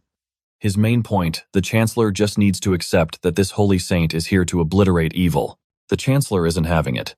Is this just the Sacred Emperor's arrogant way of publicly shaming their academy's strength? Plus, he better not forget Lucian isn't officially a saint yet. He just chuckles and fades away, tossing out that she'll still be a massive asset. The Chancellor rubs her temples, cursing that slippery, scheming snake. She never expected a high-ranking saint to just drop into their lap. Getting another demon vessel is great for her plans, but this girl is clearly an empire pawn. Suddenly she cringes. She literally just ordered Dato to try and seduce them. Talk about absolute hypocrisy from Miss Adelante. But whatever, she has no choice but to use the kid for her endgame. It's how she always wins. Cut back to the academy. The girl is slumped over, scrubbing clothes, complaining about how painfully long this is taking. Her mind drifts to the guy who visits like clockwork every day. Meanwhile, our protagonist happily notes his defense feels upgraded today. She decides to just wait until tomorrow. He'll definitely bring donuts or snacks. But this little troublemaker doesn't even care about the food. Flushing red, she furiously scrubs the laundry, muttering that just hanging out with him is plenty. But then a creepy voice whispers to Yuria. And that's where we leave it. You and I just found out she's a traitor abandoned by her own blood. Stick with me here. She's realizing there is zero escape. Voice tells her to accept her dark fate. It's the only thing she's good for, a cursed bloodline where reality never changes. Destined to be alone. She's shivering, totally drenched in cold sweat, while the twisted voice mocks her, waiting for her to finally break. But then a boy's voice cuts through. Why is she crying? Did something happen? He actually brought those cookies she wanted so badly, and her mood instantly flips. Wait, is this turning into an actual romance? Because honestly, his track record with women has been nothing but casual messing around. The real threat is the tribal girl, not that random arena fighter who completely vanished from the plot after one match. Anyway, an epic clash is inevitable.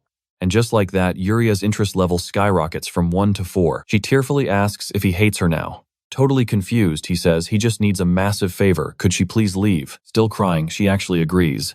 But at that exact second, her rogue sword aggressively shoots right at him. The stupid blade completely shredded the cookies. Our main character is frozen, processing everything while she frantically apologizes again. She desperately wants to get closer, but he admits he's in rough shape too, and they really need to move out fast. Now pay attention, you and I are jumping straight into the academy exams. Elia demands to know what happened with Dowd. She has endless questions, but our masked guy just brushes her off for later. She refuses. They need answers immediately, like why on earth is he dragging a girl around in chains and a collar? He swears it's not some weird, perverted thing. Meanwhile, Yuri is quietly thinking the collar was actually her own comfortable idea. Ellie is utterly convinced Dowd adopted the academy's biggest freak. Honestly, it looks like some next-level degenerate behavior. Calivan's little spirit pops out, warning our main character to explain himself fast or his sister is going to get totally wrong ideas. Our hero decides to explain absolutely nothing. He just claims she's staying close, so back off. She's just part of my master plan. Ellie warns him not to collar her neck, too. He brushes it off, calls Yuri, and bam, suddenly we're watching a cute bunny hopping in the forest. It's the exhausted survivors of Calivan's battered little group. A guy hiding in the tree admits the tribal girl was way too overpowered. The blonde totally agrees. If not for those desperate defensive barriers, they'd be corpses right now. Then his buddy suggests hunting weaklings like Dowd for some incredibly easy points, but the blonde just isn't interested. His friend is shocked. Didn't he hate Dowd's guts? He admits he used to, but things changed. Let's just say his worldview got seriously expanded recently. Meanwhile, the tribal girl is an absolute menace. Look at her completely wrecking this guy, showing off that iconic little thigh tattoo. Calling everyone totally useless, she ruthlessly stomps on the defeated guy, declaring that only pathetic trash deserves death. You and I both felt that coming. Elnor suddenly blocks the strike. They lock eyes and the crazy girl looks hyped. Radiant light clashes with black energy, completely shattering the ground. Elnor warns that Lilu Garuda is drawing way too much heat for an exiled student. Lilu just stares, thrilled to find fresh prey. Pointing her blade, Elnor clearly states that as a delegation officer, she absolutely will not allow her to just slaughter these students. She demands she stop. Lilu literally presses her own forehead against the sharp steel. What's Elnor gonna do about it? Elnor stays icy cold. On a real battlefield, her head would already be rolling in the dirt. Consider this, the final warning. Lilu grins. Fine, it's a battlefield right now then. Kill me. The blade is still pressing against her skin. Elnor pushes the steel deeper. Lilu taunts her to strike, mocking that her tribe has thousands like Elnor. Decent skill, zero killer conviction. Even if the absolute love of her life was stolen, she'd just stand there crying. Second, she says that Elnor's eyes shift, looking ready to unleash pure demonic hell. Lilu is totally caught off guard. Seeing that terrifying shadow, Lilu looks pleasantly surprised. Her tribe really isn't everything. Meeting someone with this much raw power is absolutely wonderful. She leaps to attack, but Elnor just glares as a forced teleport instantly triggers, making Lilu vanish. Damn, wanted to see that epic clash. Lilu suddenly reappears high in a tree and falls flat on her face. Looking around, she realizes every student who failed or broke the rules got forcibly booted from the competition. But remembering Elnor's terrifying glare, that wasn't just a simple power level gap. It felt like they existed in completely different dimensions. Still, she wonders why Elnor suddenly looked ready to commit actual murder. What exact words triggered that level of insane killing intent? Here's what you and I can learn today. Never mock an anime girl's crush. Those terrified guys watch as Lilu finally realizes her massive mistake. So who is it? Stick with me, I am not telling you yet.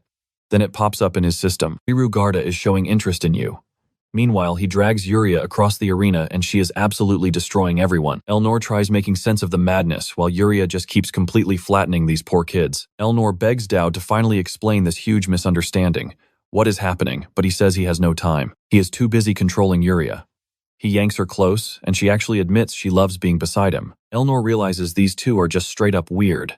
Then bam, some guy drops onto a golem and calls her name, tongue hanging out, claiming he admires her epic martial skills and gorgeous looks. Total gigachad energy, showing up just to fight, win, and claim her. Our main character casually asks if she really has that many fans. Dude throws hearts everywhere, swearing he will never let that pervert Dowd kidnap her.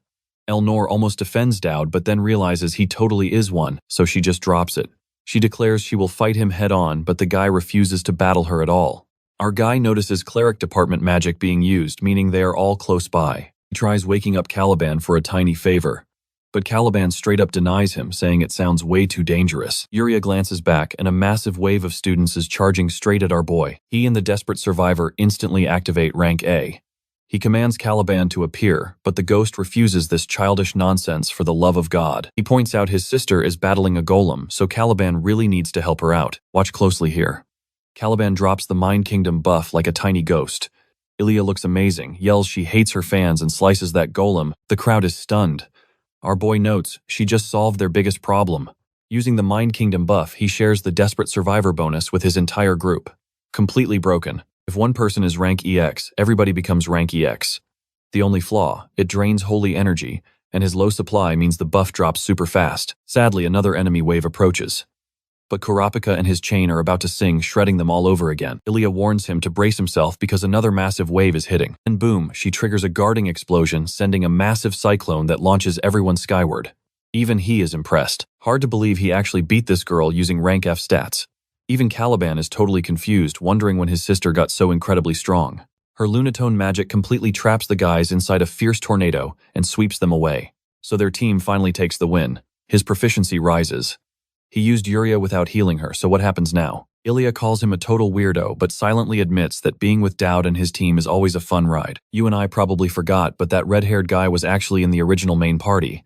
Ilia and her old crew, they are the true heavy hitters. They are busy hunting items, pushing to reach the top of the test. But she is totally confused. Second place is not a group, it is one person. The blonde calls it impossible. Leading solo, no way. Then another top-tier girl arrives, Fainal Lepik. Terrible name for such a pretty face. The red-haired guy asks how many points first place holds. She says 120. He asks what group that even is.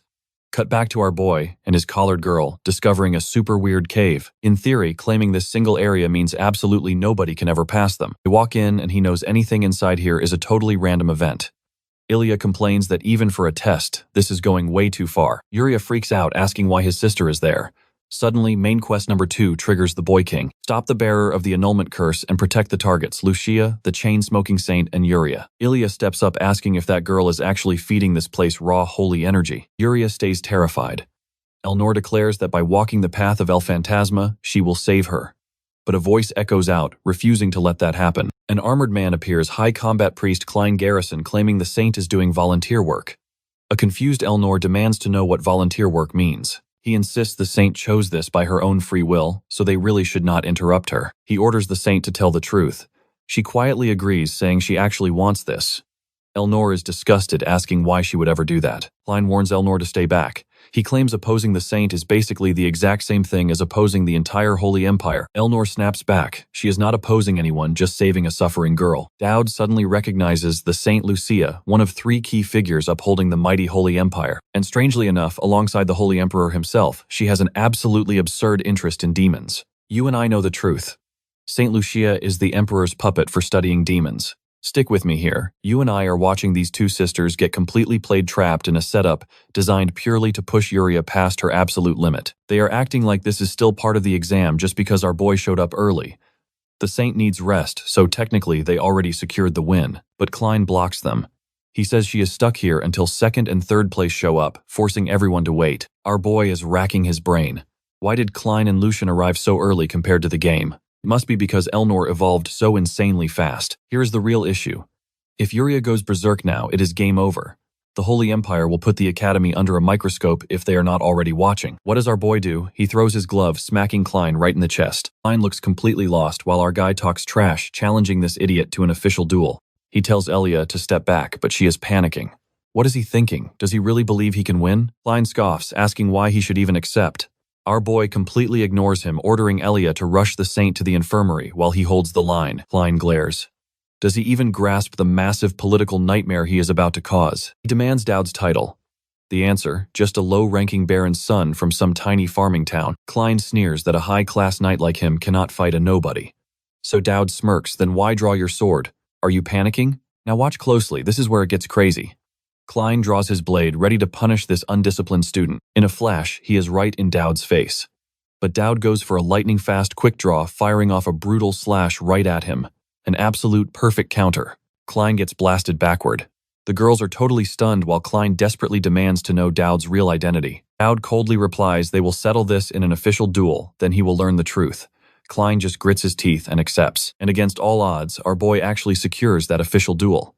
But now Adelante is chewing him out for doing something absolutely insane. Going against the Emperor's direct will, that is basically declaring war on the entire empire. How did he demand a duel in that mess? Dowd points out she literally told him to seduce them all. And honestly, why not seduce the Chancellor while they are at it? They are already here, so why let a prime target slip away? Adelante is furious, asking why he is risking everything now. He tells her to chill. He already moved Lucian somewhere completely safe. Besides, he cannot catch the eyes of top-tier women by giving some weak, mediocre performance. Politics mean absolutely nothing when the ultimate goal is saving the world from demons. Even the Emperor doesn't matter. Adelante warns him not to forget his messy situation with Elnor and Elia. This could blow up in his face. He brushes it off. Those 2 are calm for now. Our guy suddenly remembers his dad explicitly warning him to stay far away from trouble, but he is already tangled up with an angel with Gideon, and now the actual Empire.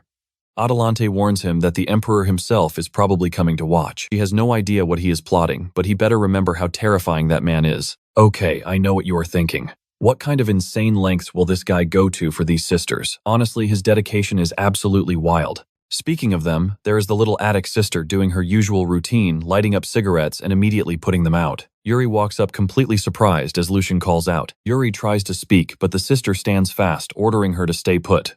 The deadly curse is triggering, yet she walks straight ahead, blade drawn, ready to fight. Then Lucian grabs the chain sharply, warning her to remember they are twins. Seriously, what is up with the hair dyeing here? Anyway, scene change. It is duel day.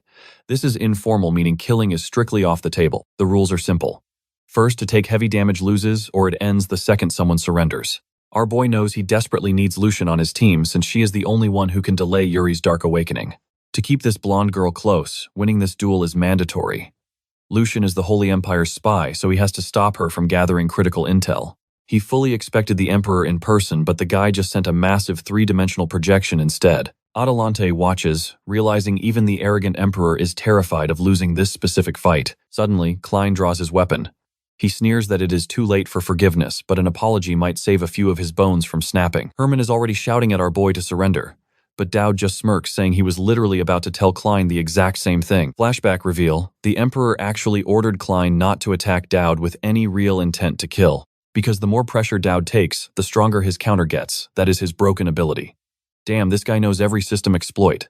Klein complains it feels like cheating. And honestly, it is.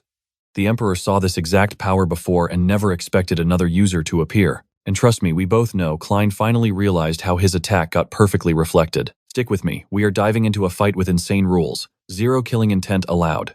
His opponent activates stored prisons. Magic buffs light up the floor. The guy smirks, claiming he will teach this arrogant kid a very painful lesson. In a flash, he closes the distance, but our MC reacts, triggering the special guide skill he inherited from Calivan. He stacks Elnor's power right on top. The exact skill from their previous clash erupts in a massive flash of black and red energy. The whole world washes into black and white.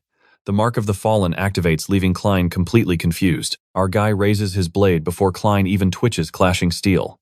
The ground shatters instantly, blasting gale force winds across the entire arena. Adelante watches in pure shock, while the Emperor flashes a smug little grin. MC's eyes burn bright with Elnor's wild aura. Klein is totally clueless as the insane pressure forces his weapon into the dirt. A system alert pops up. Demonic power is flooding the Mark of the Fallen. Yeah, that exact mark she planted on his chest. The crowd freezes. The sky literally looks like shattered glass. And then a massive phantom of Elnor towers over everything. Now watch this twist. Time stops the second she appears. The MC is stunned while Klein panics under the terrifying evil pressure. Elnor softly asks if he is picking another fight. She warns him not to lose and embarrass her. Then she gently taps his blade, ordering him to unleash absolutely everything he has. Since Klein and the crowd cannot see her, the knight just keeps charging, totally baffled by how this mere kid blocked his ultimate strike. Suddenly, the MC drops his sword, casually stating that killing this guy is the only thing he cannot do. So he just delivers a brutal punch straight to his face. His expression is dark, cold, and dripping with absolute savage intensity. Klein gets launched into the sky. While he suffers, the Emperor simply laughs at him. The ruler jokes that while he was not looking, the combat standards in Elefante have clearly skyrocketed out of nowhere. With Klein knocked out, the MC wonders if the match is over. Once confirmed, he boldly warns those arrogant nobles to back away from the saint. The Emperor looks slightly startled while Adelante panics. She thinks this kid has completely lost his mind, daring to speak to the ruler like that. The Emperor questions Adelante about the boy's disrespect. But suddenly, a mustached man interrupts, calling out the ruler for forcing a knight to fight a mere child and harassing the saint. Enter Hotten Ju, the powerful leader of the tribal association. He is highly likely connected to that shady villain, Lilu. He stares at our MC with deep interest. Hotten declares that punishing the boy for speaking up is just flat-out shameful after pulling such a dirty trick. The MC just stands there calmly, waiting to see what happens next. The Emperor backs off, brushing the duel off as a meaningless joke anyway. He casually waves goodbye, claiming he totally agrees with the sentiment. This kid is not just powerful, he is sneaky. He vanishes with Klein. Cut to the Emperor whispering to his cat girl subordinate Saris. He orders an agent to monitor Dowd Campbell, and she calmly accepts the shadow mission. Here we go. The Emperor admits, the more he watches this kid, the more he remembers someone else entirely. Back in the arena, our MC verifies. The guy vanished, and he is officially declared the match winner. Adelante breathes a huge sigh of relief. Hotten praises the boy's combat potential, tossing him a rare lion necklace that turbocharges training efficiency. The MC catches it completely confused. Hayton invites him to the War Foundry anytime, promising VIP treatment. The man is clearly obsessed with figuring out the kid's mysterious hidden power. You and I both know what just happened. He basically scored a crucial Chapter 3 item way ahead of schedule. Regardless of the broken timeline, he successfully secured the backing of the strongest, most unhinged powerhouse in the entire tribal association. Later, Adelante finally drops her perfect mask for a second, urgently asking how he managed to channel the vessel's raw power today. He brushes it off as luck, but she gives him a warning. She tells him, even if he stays quiet, the Emperor is watching and dangerous people are coming for him now. The MC just smirks. That is exactly what he wanted from the start. Day breaks and a main quest clears, granting him Echo of Sanctification and 1 Seed of Evil. That makes 4 seeds total. In this world, certain broken abilities demand ultra-rare crafting materials exactly like these to unlock. Like the legendary Eye of Inspection, it lets him scan one person's stats daily with absolute 0 chance of failure. Now he can pick his opponents perfectly. Time to test his new toy. He spots Trisha but decides her stats are completely irrelevant and skips her entirely. Percy gets ignored too. But suddenly, he spots someone sprinting by at crazy speed. Found the absolute perfect test subject. While other students rest from exhaustion, he knows his only real priorities are Elia and Elnor. Trust me, we aren't ready. He scans Elnor Tristan, the Grey Demon's vessel. Stats off the charts. Strength, agility, endurance, all S rank. Her luck is C rank, but honestly, you and I are the lucky ones for getting to watch her. Right now, her fusion hits 80% with only 2% corruption. Our boy is staring when bam, she teleports right behind him, asking what he's doing. Our MC panics and hits the floor. She cuts to the chase, warning him that the target he wanted tracked isn't normal at all. Their behavior has this super weird pattern. He jumps up pumped, saying it must have been a tough job. But she flexes, saying it was only possible because she's the president. She hands over a stack of papers, casually dropping the location logs from that whole mid-year exam incident. Hyped beyond belief, our protagonist rushes in for a massive hug, praising the president for carrying the team. Bro, relax for a second. She gets super flustered, but things are escalating quickly now. He learns the target chills at the clock tower until 7. And get this, he already knew this guy arrived at the academy with the saint. Boom, he finds Jeffrey. But it's actually Valcasis, the legendary boy king. That's the mission target right there. The kid turns around and asks, "Are you Dowd Campbell?" Our MC freezes. How does this guy already know his name? Technically speaking, this kid is the prophet's chosen one. Valcasis just smirks, mentioning that the tracker Dowd sent was actually seriously skilled. Since he couldn't shake her off, he decided to just wait for Dowd right here. Even though they're literally enemies, Dowd is super suspicious about this chat. You and I know the original story. This crazed kid is a demon worshipper. He shouldn't even be talking. Valcasis casually drops that the prophet warned him about Dowd being the biggest threat around. He demands to know if Dowd is here to ruin everything. Seeing that dark energy flare, our MC realizes Valcasis is absolutely ready to end his life. Turns out he already has direct orders from the prophet to eliminate him.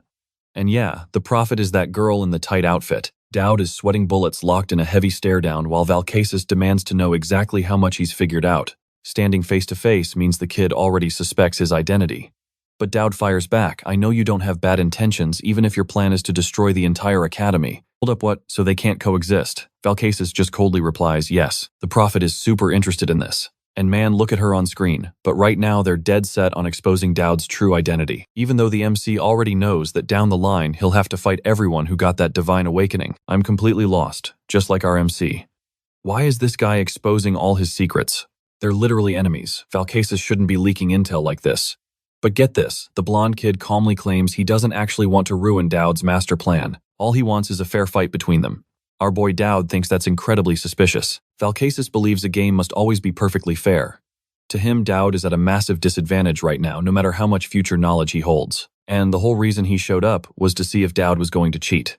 Dowd realizes this absolute monster has already figured everything out. So our MC whips out the eye of inspection to check his stats.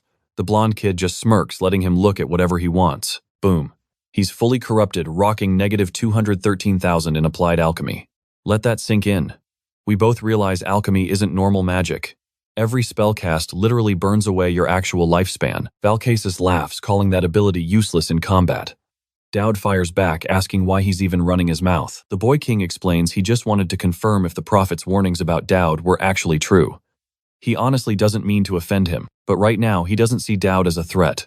So Dowd cranks up the tension, straight up declaring that his plan to wipe out the academy is going to fail. He swears he'll do whatever it takes to stop him.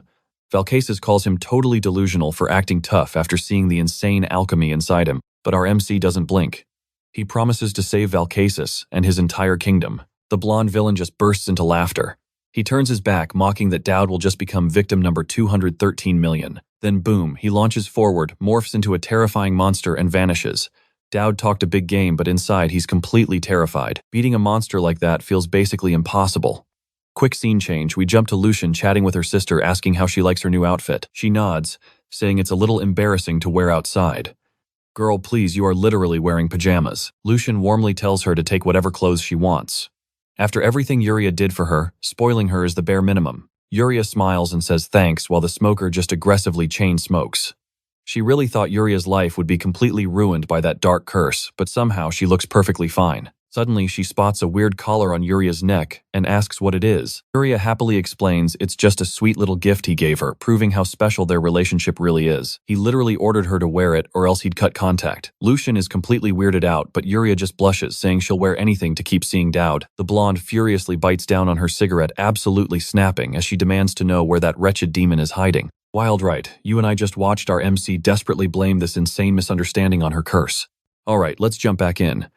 He only grabbed that collar out of desperation, but oh boy, Lucian is about to snap, lighting up yet another cigarette. I swear she smoked 8 packs today. She glares at him. Yuria is her only sister. He tries calming her down. Yeah, right. Our blonde saint demands answers. How did he even know they were related? The whole dog collar thing had her fuming, and right now he is looking sketchier by the second. Think about it. How does some nobody baron from a random city know their secret? And more importantly, How did he easily overpower a trained holy knight? Our boy just sighs. Look, Miss Saint, I already cleared this with Chancellor Adelante, so my lips are sealed. But I will say this. I am completely on your side and on Yuria's. He closes her eyes, letting it slide just because he genuinely protected Yuria. But trust him, zero chance. Eventually, he is going to have to spill every single little detail of his master plan. Dowd absolutely cannot reveal the ugly truth. Both sisters are just pawns in a twisted homunculus project. Lucian isn't even human, she is a saint stitched together from parts. Her holy power is totally engineered, and Yuri is literally just her amplifier. Wait, apparently he actually told her all of that, and he claims Yuri ruined the entire setup when she ran away. Now pay close attention here because the clock is ticking.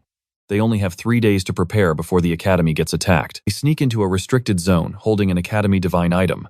A place totally locked down without the saint's personal authority, but Lucian is still skeptical. How exactly is this going to help? Dowd swears it will, but then points out her own hypocrisy.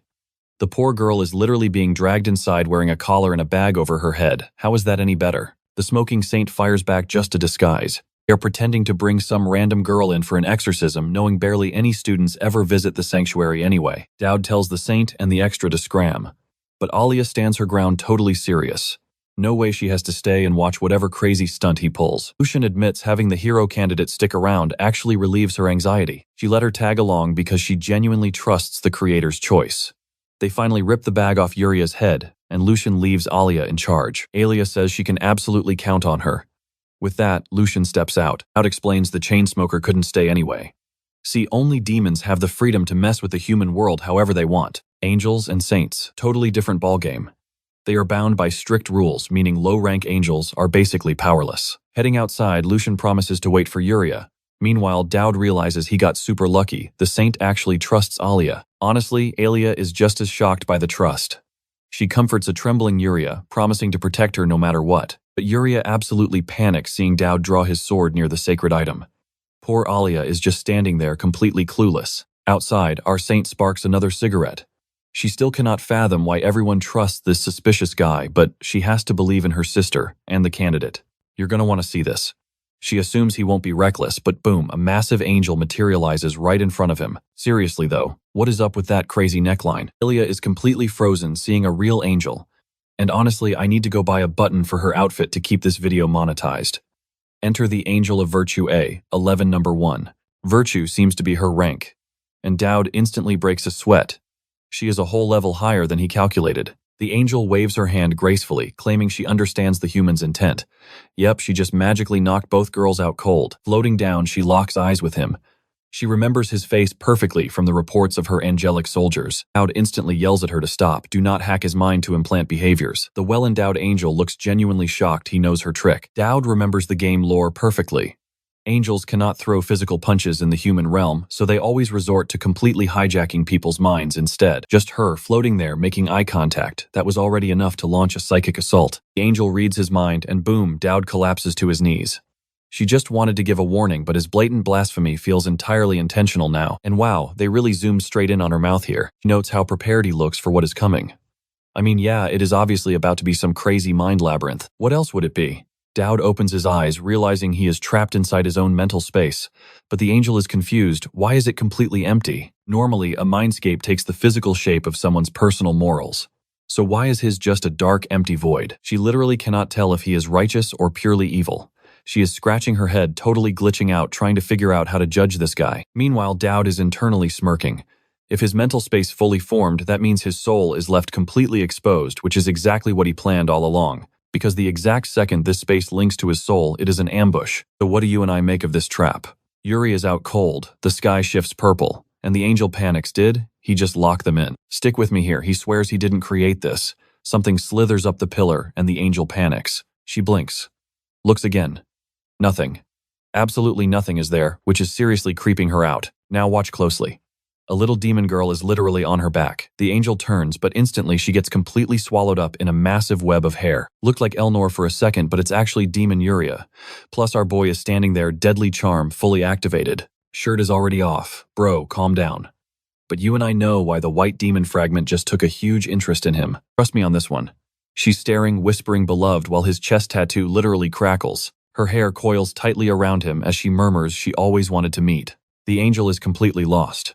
Meanwhile, the system warns that temptation and charm skills are fiercely colliding. Now watch closely, the demon lunges forward, fully ready to claim him. Watch out for that massive tongue. She asks if he missed her, and yeah, he is definitely reacting. You and I both know the stakes. Yield to temptation, and he becomes her slave forever. Stick with me here. Become a slave, seriously. But the angel just yanks his hair and coldly snaps, that is enough. Stick with me here. She yanks the demon girl away, warning our boy to stay put. He is honestly just shocked this angel can actually drag her, but Yuri snaps, a brutal, savage hook straight to the jaw. The angel hits back hard. It looks tied until the angel gets launched, crashing hard into the wall. Before she can even blink, Yuri is already diving in for round 2. Boom. And our main guy, just completely knocked out. He struggles up, warning the white demon to back off completely. If she hurts the angel, it is over. Since she came for his soul anyway, he demands she let her go. You and I both know demons never listen. The angel takes another brutal hit, begging her to stop, so he lays down an absolute ultimatum. Drop it now, or he will throw his own life away right here to stop her. Dying in this mental space means real death. She asks if that is a threat. He bluntly says yes. She actually loves that aggressive energy. Backing down, she waves goodbye but leaves a chilling promise she is definitely coming back for his soul. She vanishes. He smirks, realizing the setup was absolutely perfect. The angel owes him big time. He turns to collect. She sighs, telling him to just name his price. We jump scenes. That is where we leave it, and trust me, the girl who sacrificed 10 years is fully impressed. Let's jump right in. Our guy finally secured the angel's steel. He plans to craft an item to completely break Yuri's curse. Ezia questions if just one piece is enough. Dowd confirms there are others out there. Why this specific metal? It's insanely durable and literally boosts a person's divine level. Plus, nothing can scratch it except another steel of the exact same type, or pure pandemonium magic. Ezia understands. They needed the angel to break the curse, but Dowd warns them the real fight hasn't even started. A massive storm is coming. Ezia and Lucy practically beg him to spill the details. How will the enemy strike? They absolutely need to prepare.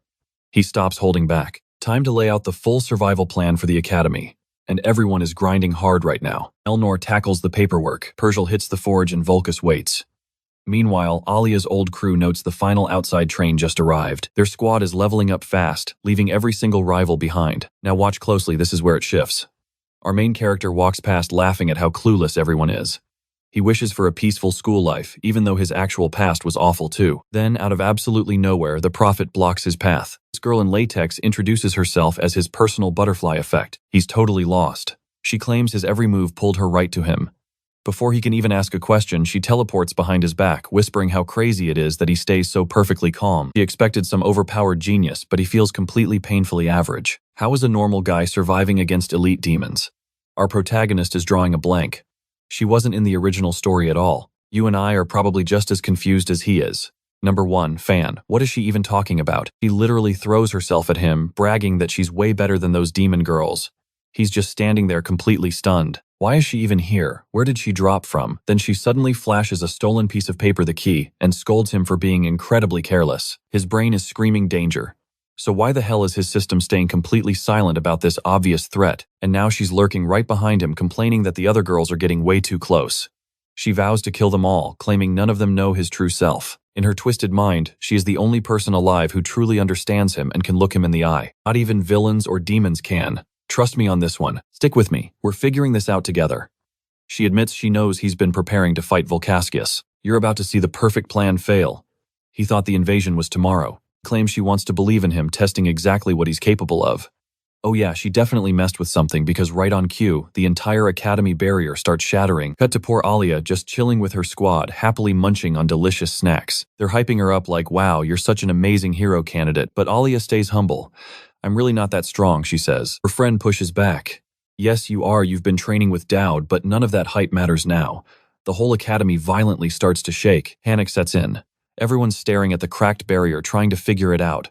Come on, Lulu, don't you love a good fight? Wake up. Hey, little witch, you too. Everybody on your feet. Alia sees the crack and realizes instantly every single evil beast nearby is going to sense that gap.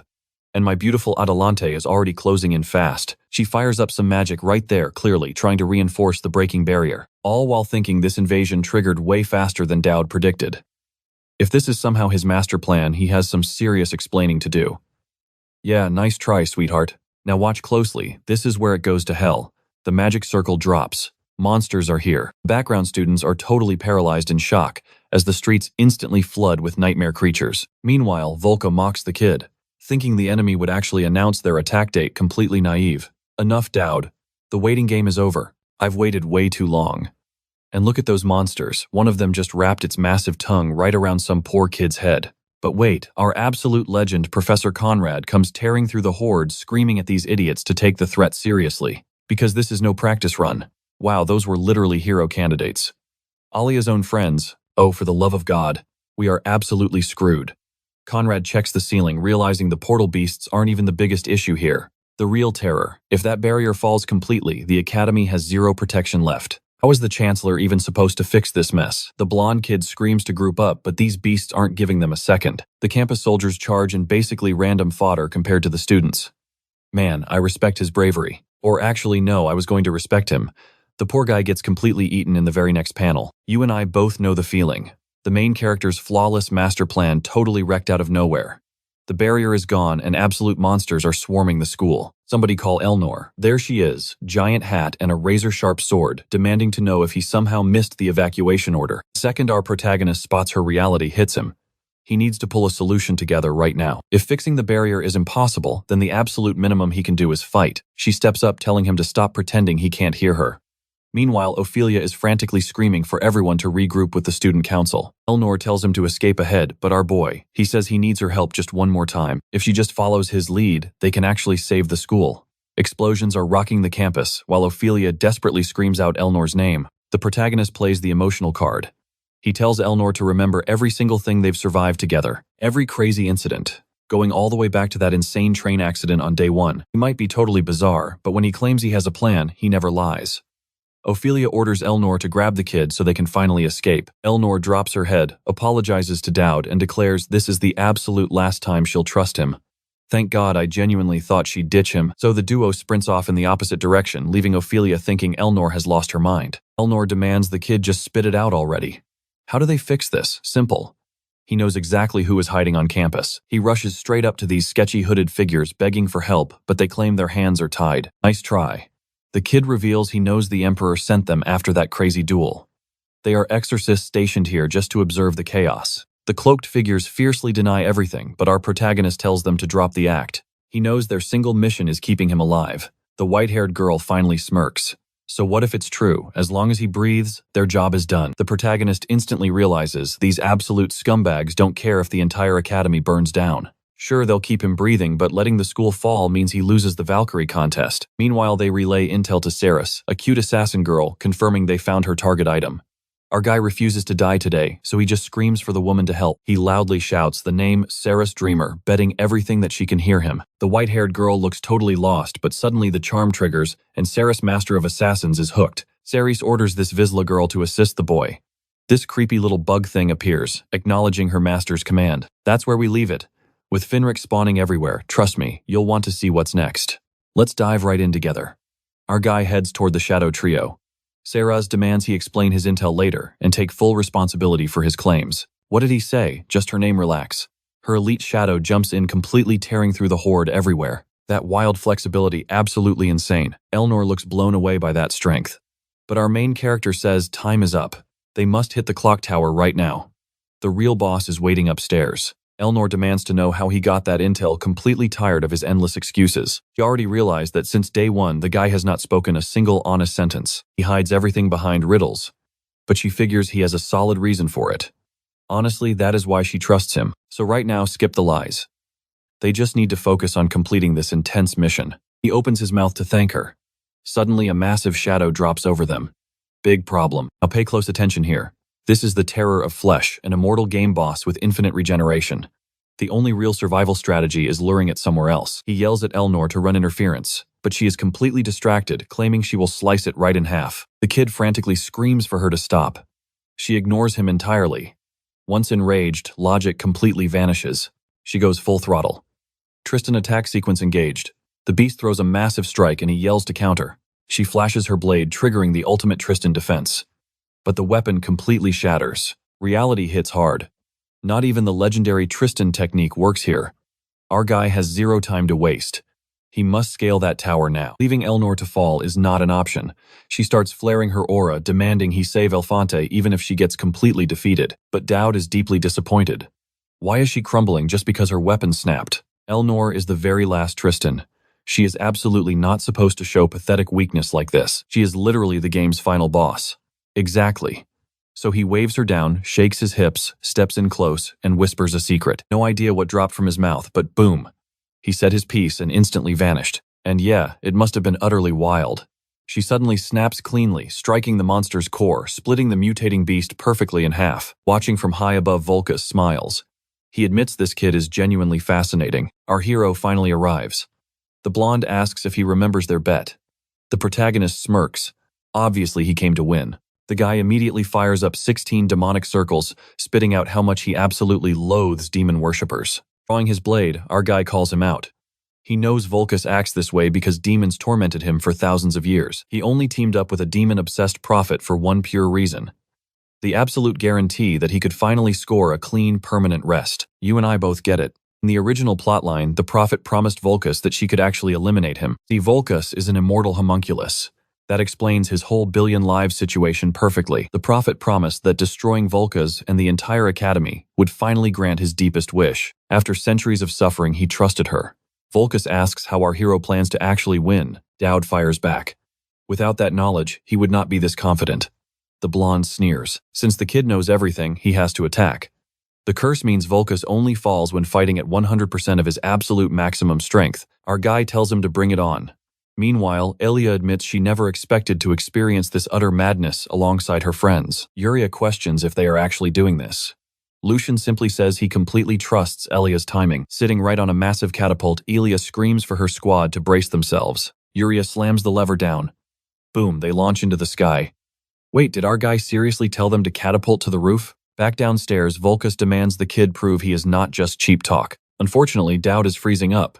His brain is completely locking on the game's exact attack patterns. Tentacle in Zone 223. Then duck the massive laser. Phase 1 should be a breeze. Should he trigger Tristan's defense, ultimately instinct kicks in and he perfectly dodges. He is completely torn between his new powers and his hardcore gamer strategies. Volkas finds this hilarious. The kid claimed he wanted a legendary fight, but he just keeps running away. Really pathetic. But our protagonist takes cover, completely ignoring the humiliation. Survival is the only goal. He will exploit every veteran gamer trick. Being an F rank facing this monster head-on is basically game over. Then a head flies past. Trust me, you are going to love this part. In the game, when that fleshy head flies, it violently bursts. Stick with me. Elnor is destroying absolutely everything. Alicis launches a massive attack, triggering a massive explosion above. Elnor forms aura below while our boy survives the blast, but man, he is completely wrecked. Valicis orders the kid to show his will to fight. Suddenly, the monster is right in his face. It claims this form is unstoppable. He did not expect much from our kid, but respects his raw courage. The absolute finishing blow is heading straight for his face. Bam, our guy is pushed back by a chained sword. How did this acrobat get here? Lucia even has little angel wings. What a massive show-off. Yuria cheers that he is safe, and Ilya drops in saying he lasted long enough. Our guy is thrilled they showed up, even though the planned date was tomorrow. Yuria reveals that thanks to her new angel material crown, the curse is completely controlled. Plus, she actually starts transforming. She looks like an absolute knight. Valicis finally gets their plan. The real battle can officially begin. Daoud realizes this setup is absolutely flawless. He sprints forward, shouting that if they follow his exact orders, they win. Now watch closely. One single mistake here, and it is game over for everyone. Lucia gets super emotional. This is the very first time these sisters are fighting together. And wow, that armor adds height. The protagonist starts shouting commands. A deadly laser flanks them. Lucia must prep prayer 37 so Ilya can push forward. The girls instantly obey. Valicis charges and fires again. Lucia jokes that this kid gives way too many orders for someone so weak. The laser violently crashes into her barrier. Yuria dodges, and the protagonist warns about incoming tentacles. Yuria ducks first, then deflects it perfectly. She charges blocks and holds tight. He orders her to retreat while Ilya advances. He is barking non-stop commands. Now Lucia buffs Ilya for maximum impact. He yells that a laser is targeting her face, but she should not panic. Keep moving straight, and it misses. It totally works. Ilya dashes through the massive blast, slicing it clean in half. The boss is completely stunned. How do they predict every single attack? How can a mere human conduct a battle like this? Our guy tells Yuria to maintain pressure. Ilya summons a huge fire explosion and unleashes a massive burst. The attack lands hard. Valisis admits the kid is not just bluffing, but this still will not be enough to kill him. The magical circle above expands, blasting lasers everywhere. Meanwhile, Adelante is still struggling to rebuild her barrier. Seriously, she has been doing that for 6 chapters. Anyway, back to the fight. Yuria pushes hard. You see where this is going, right? He is literally counting and predicting every single boss pattern. The boss tries striking back, but the protagonist calls it out. She rolls and violently counterattacks. Ilya swings hard, landing a flawless hit right on his forehead. The chain snaps back to Lucia, who swears Valisis will regret everything today. She immediately triggers a trial of faith, and an epic light burst explodes over the tower. Boom! It worked perfectly. Valisis reverts into a small boy with that weapon stabbed through his chest. He screams as purple and gold energy erupts everywhere. Lucia is shocked he is even surviving this. The blonde kid is absolutely furious. He refuses to die before protecting his precious kingdom. Intense golden aura gathers above him. Ilya knows this is their one true opening. They wrecked his heart, so now they just need to sever the head completely. But wait, our protagonist suddenly orders her to stop. He says she did enough. They all need to retreat right now and he will finish this. She thinks he is crazy. The boss is still standing. He insists the setup is totally perfect, but they must evacuate immediately or everyone will be wiped out. He genuinely thanks them for their huge help, but this final phase is his job now. Ilya spots her brother hesitates for a split second and tells Saint Yuria she wanted to save the protagonist from dying today. Looking at her brother, she demands to know why they are just letting Daud sacrifice himself here. The protagonist says she misunderstands. He promises he is coming back alive with the victory. Ilya is completely frozen in panic, but Lucia interrupts saying, "Come on, sweetheart, this is taking way too long." She grabs her hand and instantly jumps with her sister. Watching Valisis crumble, the protagonist reveals the only way to break this curse is a fair duel. And right now, true justice is represented by him, Daud Campbell, a rank F weakling. He casually merges the soul link with demonic essence, asking Caliban if dying actually hurts much. Caliban calls him a total idiot for thinking it would not. He laughs, saying he is done asking that jerk for advice. Wild, right? Stick with me here. He pops that stigmata skill, and boom, pitch black. Then insane purple lightning just starts blasting our boy. He coughs up blood, spots the little kid way in the back, and literally crawls over to him. The kid's blood is straight up purple. And through the chaos, he finds Valcasis just chilling there, watching his entire empire burn to ashes. Absolute destruction everywhere. Suddenly, he feels a presence and snaps his head back. It is our main character. He warns the kid to be careful, or else he'll get trapped forever inside these messed up memories. But our guy tells Valcasis to drop that slow burn victory nonsense. He is saving this entire kingdom, and yeah, he is saving him too. The blonde kid laughs, realizing our boy knew the massive risks, but still went all out. He completely won. Honestly, it is wild. He just reaches out, grabs the blonde kid, and saves him right as the magical barrier starts rebuilding itself completely. Adewante talked a big game, but ended up completely useless.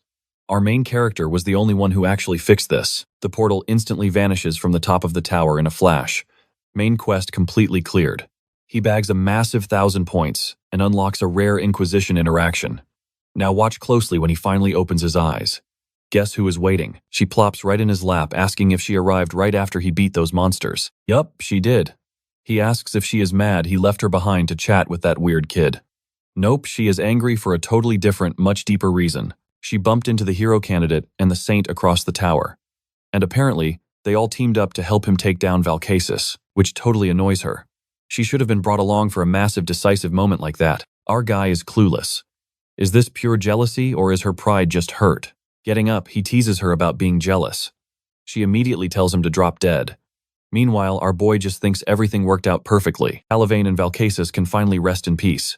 He tells Elnor to seriously stop staring at him. What is with that sneaky little smirk? He sighs, warning her they need to prep because these insane rumors are about to spread everywhere. She does not care. She is way more interested in that dinner he still owes her. Scene change. Everyone is wildly celebrating because they finally get a vacation from that crazy academy. And our resident smoker, stressing out wondering how Daud somehow knew all the hidden weaknesses of Valcasis. Yuria says he is just a meticulous guy. The only thing that matters is everything worked out perfectly. You and I both know the Holy Emperor isn't dropping this homunculus scheme. Her sister warns her they seriously cannot relax just yet, not with that deal hanging over them. Yuria shoots back that the Emperor has to hunt them down now, making things way harder. Suddenly, someone begs her to put out that damn cigarette for the love of God. Oh, it is the little witch Final finally making an appearance. Then we cut straight to Elia's room. She is super insecure right now, seriously doubting if she actually deserves that heavy title of future warrior. Her friend insists she was absolutely crucial in that final attack, but Elia just feels like a cheap shadow of her brother. Then out of nowhere, a totally unexpected random thigh squeeze. We jump back to our boy chatting with Atlante. She warns him that crazy demon worshippers are definitely going to hunt him down now. He just laughs. He is way too late. He has been a massive target for ages already. She tells him to rest and remember he is just a student. Dawood pauses. He has only cleared chapter 2 of this crazy game and he desperately needs to figure out who this so-called prophet actually is. That female demon worshipper role never existed in the game.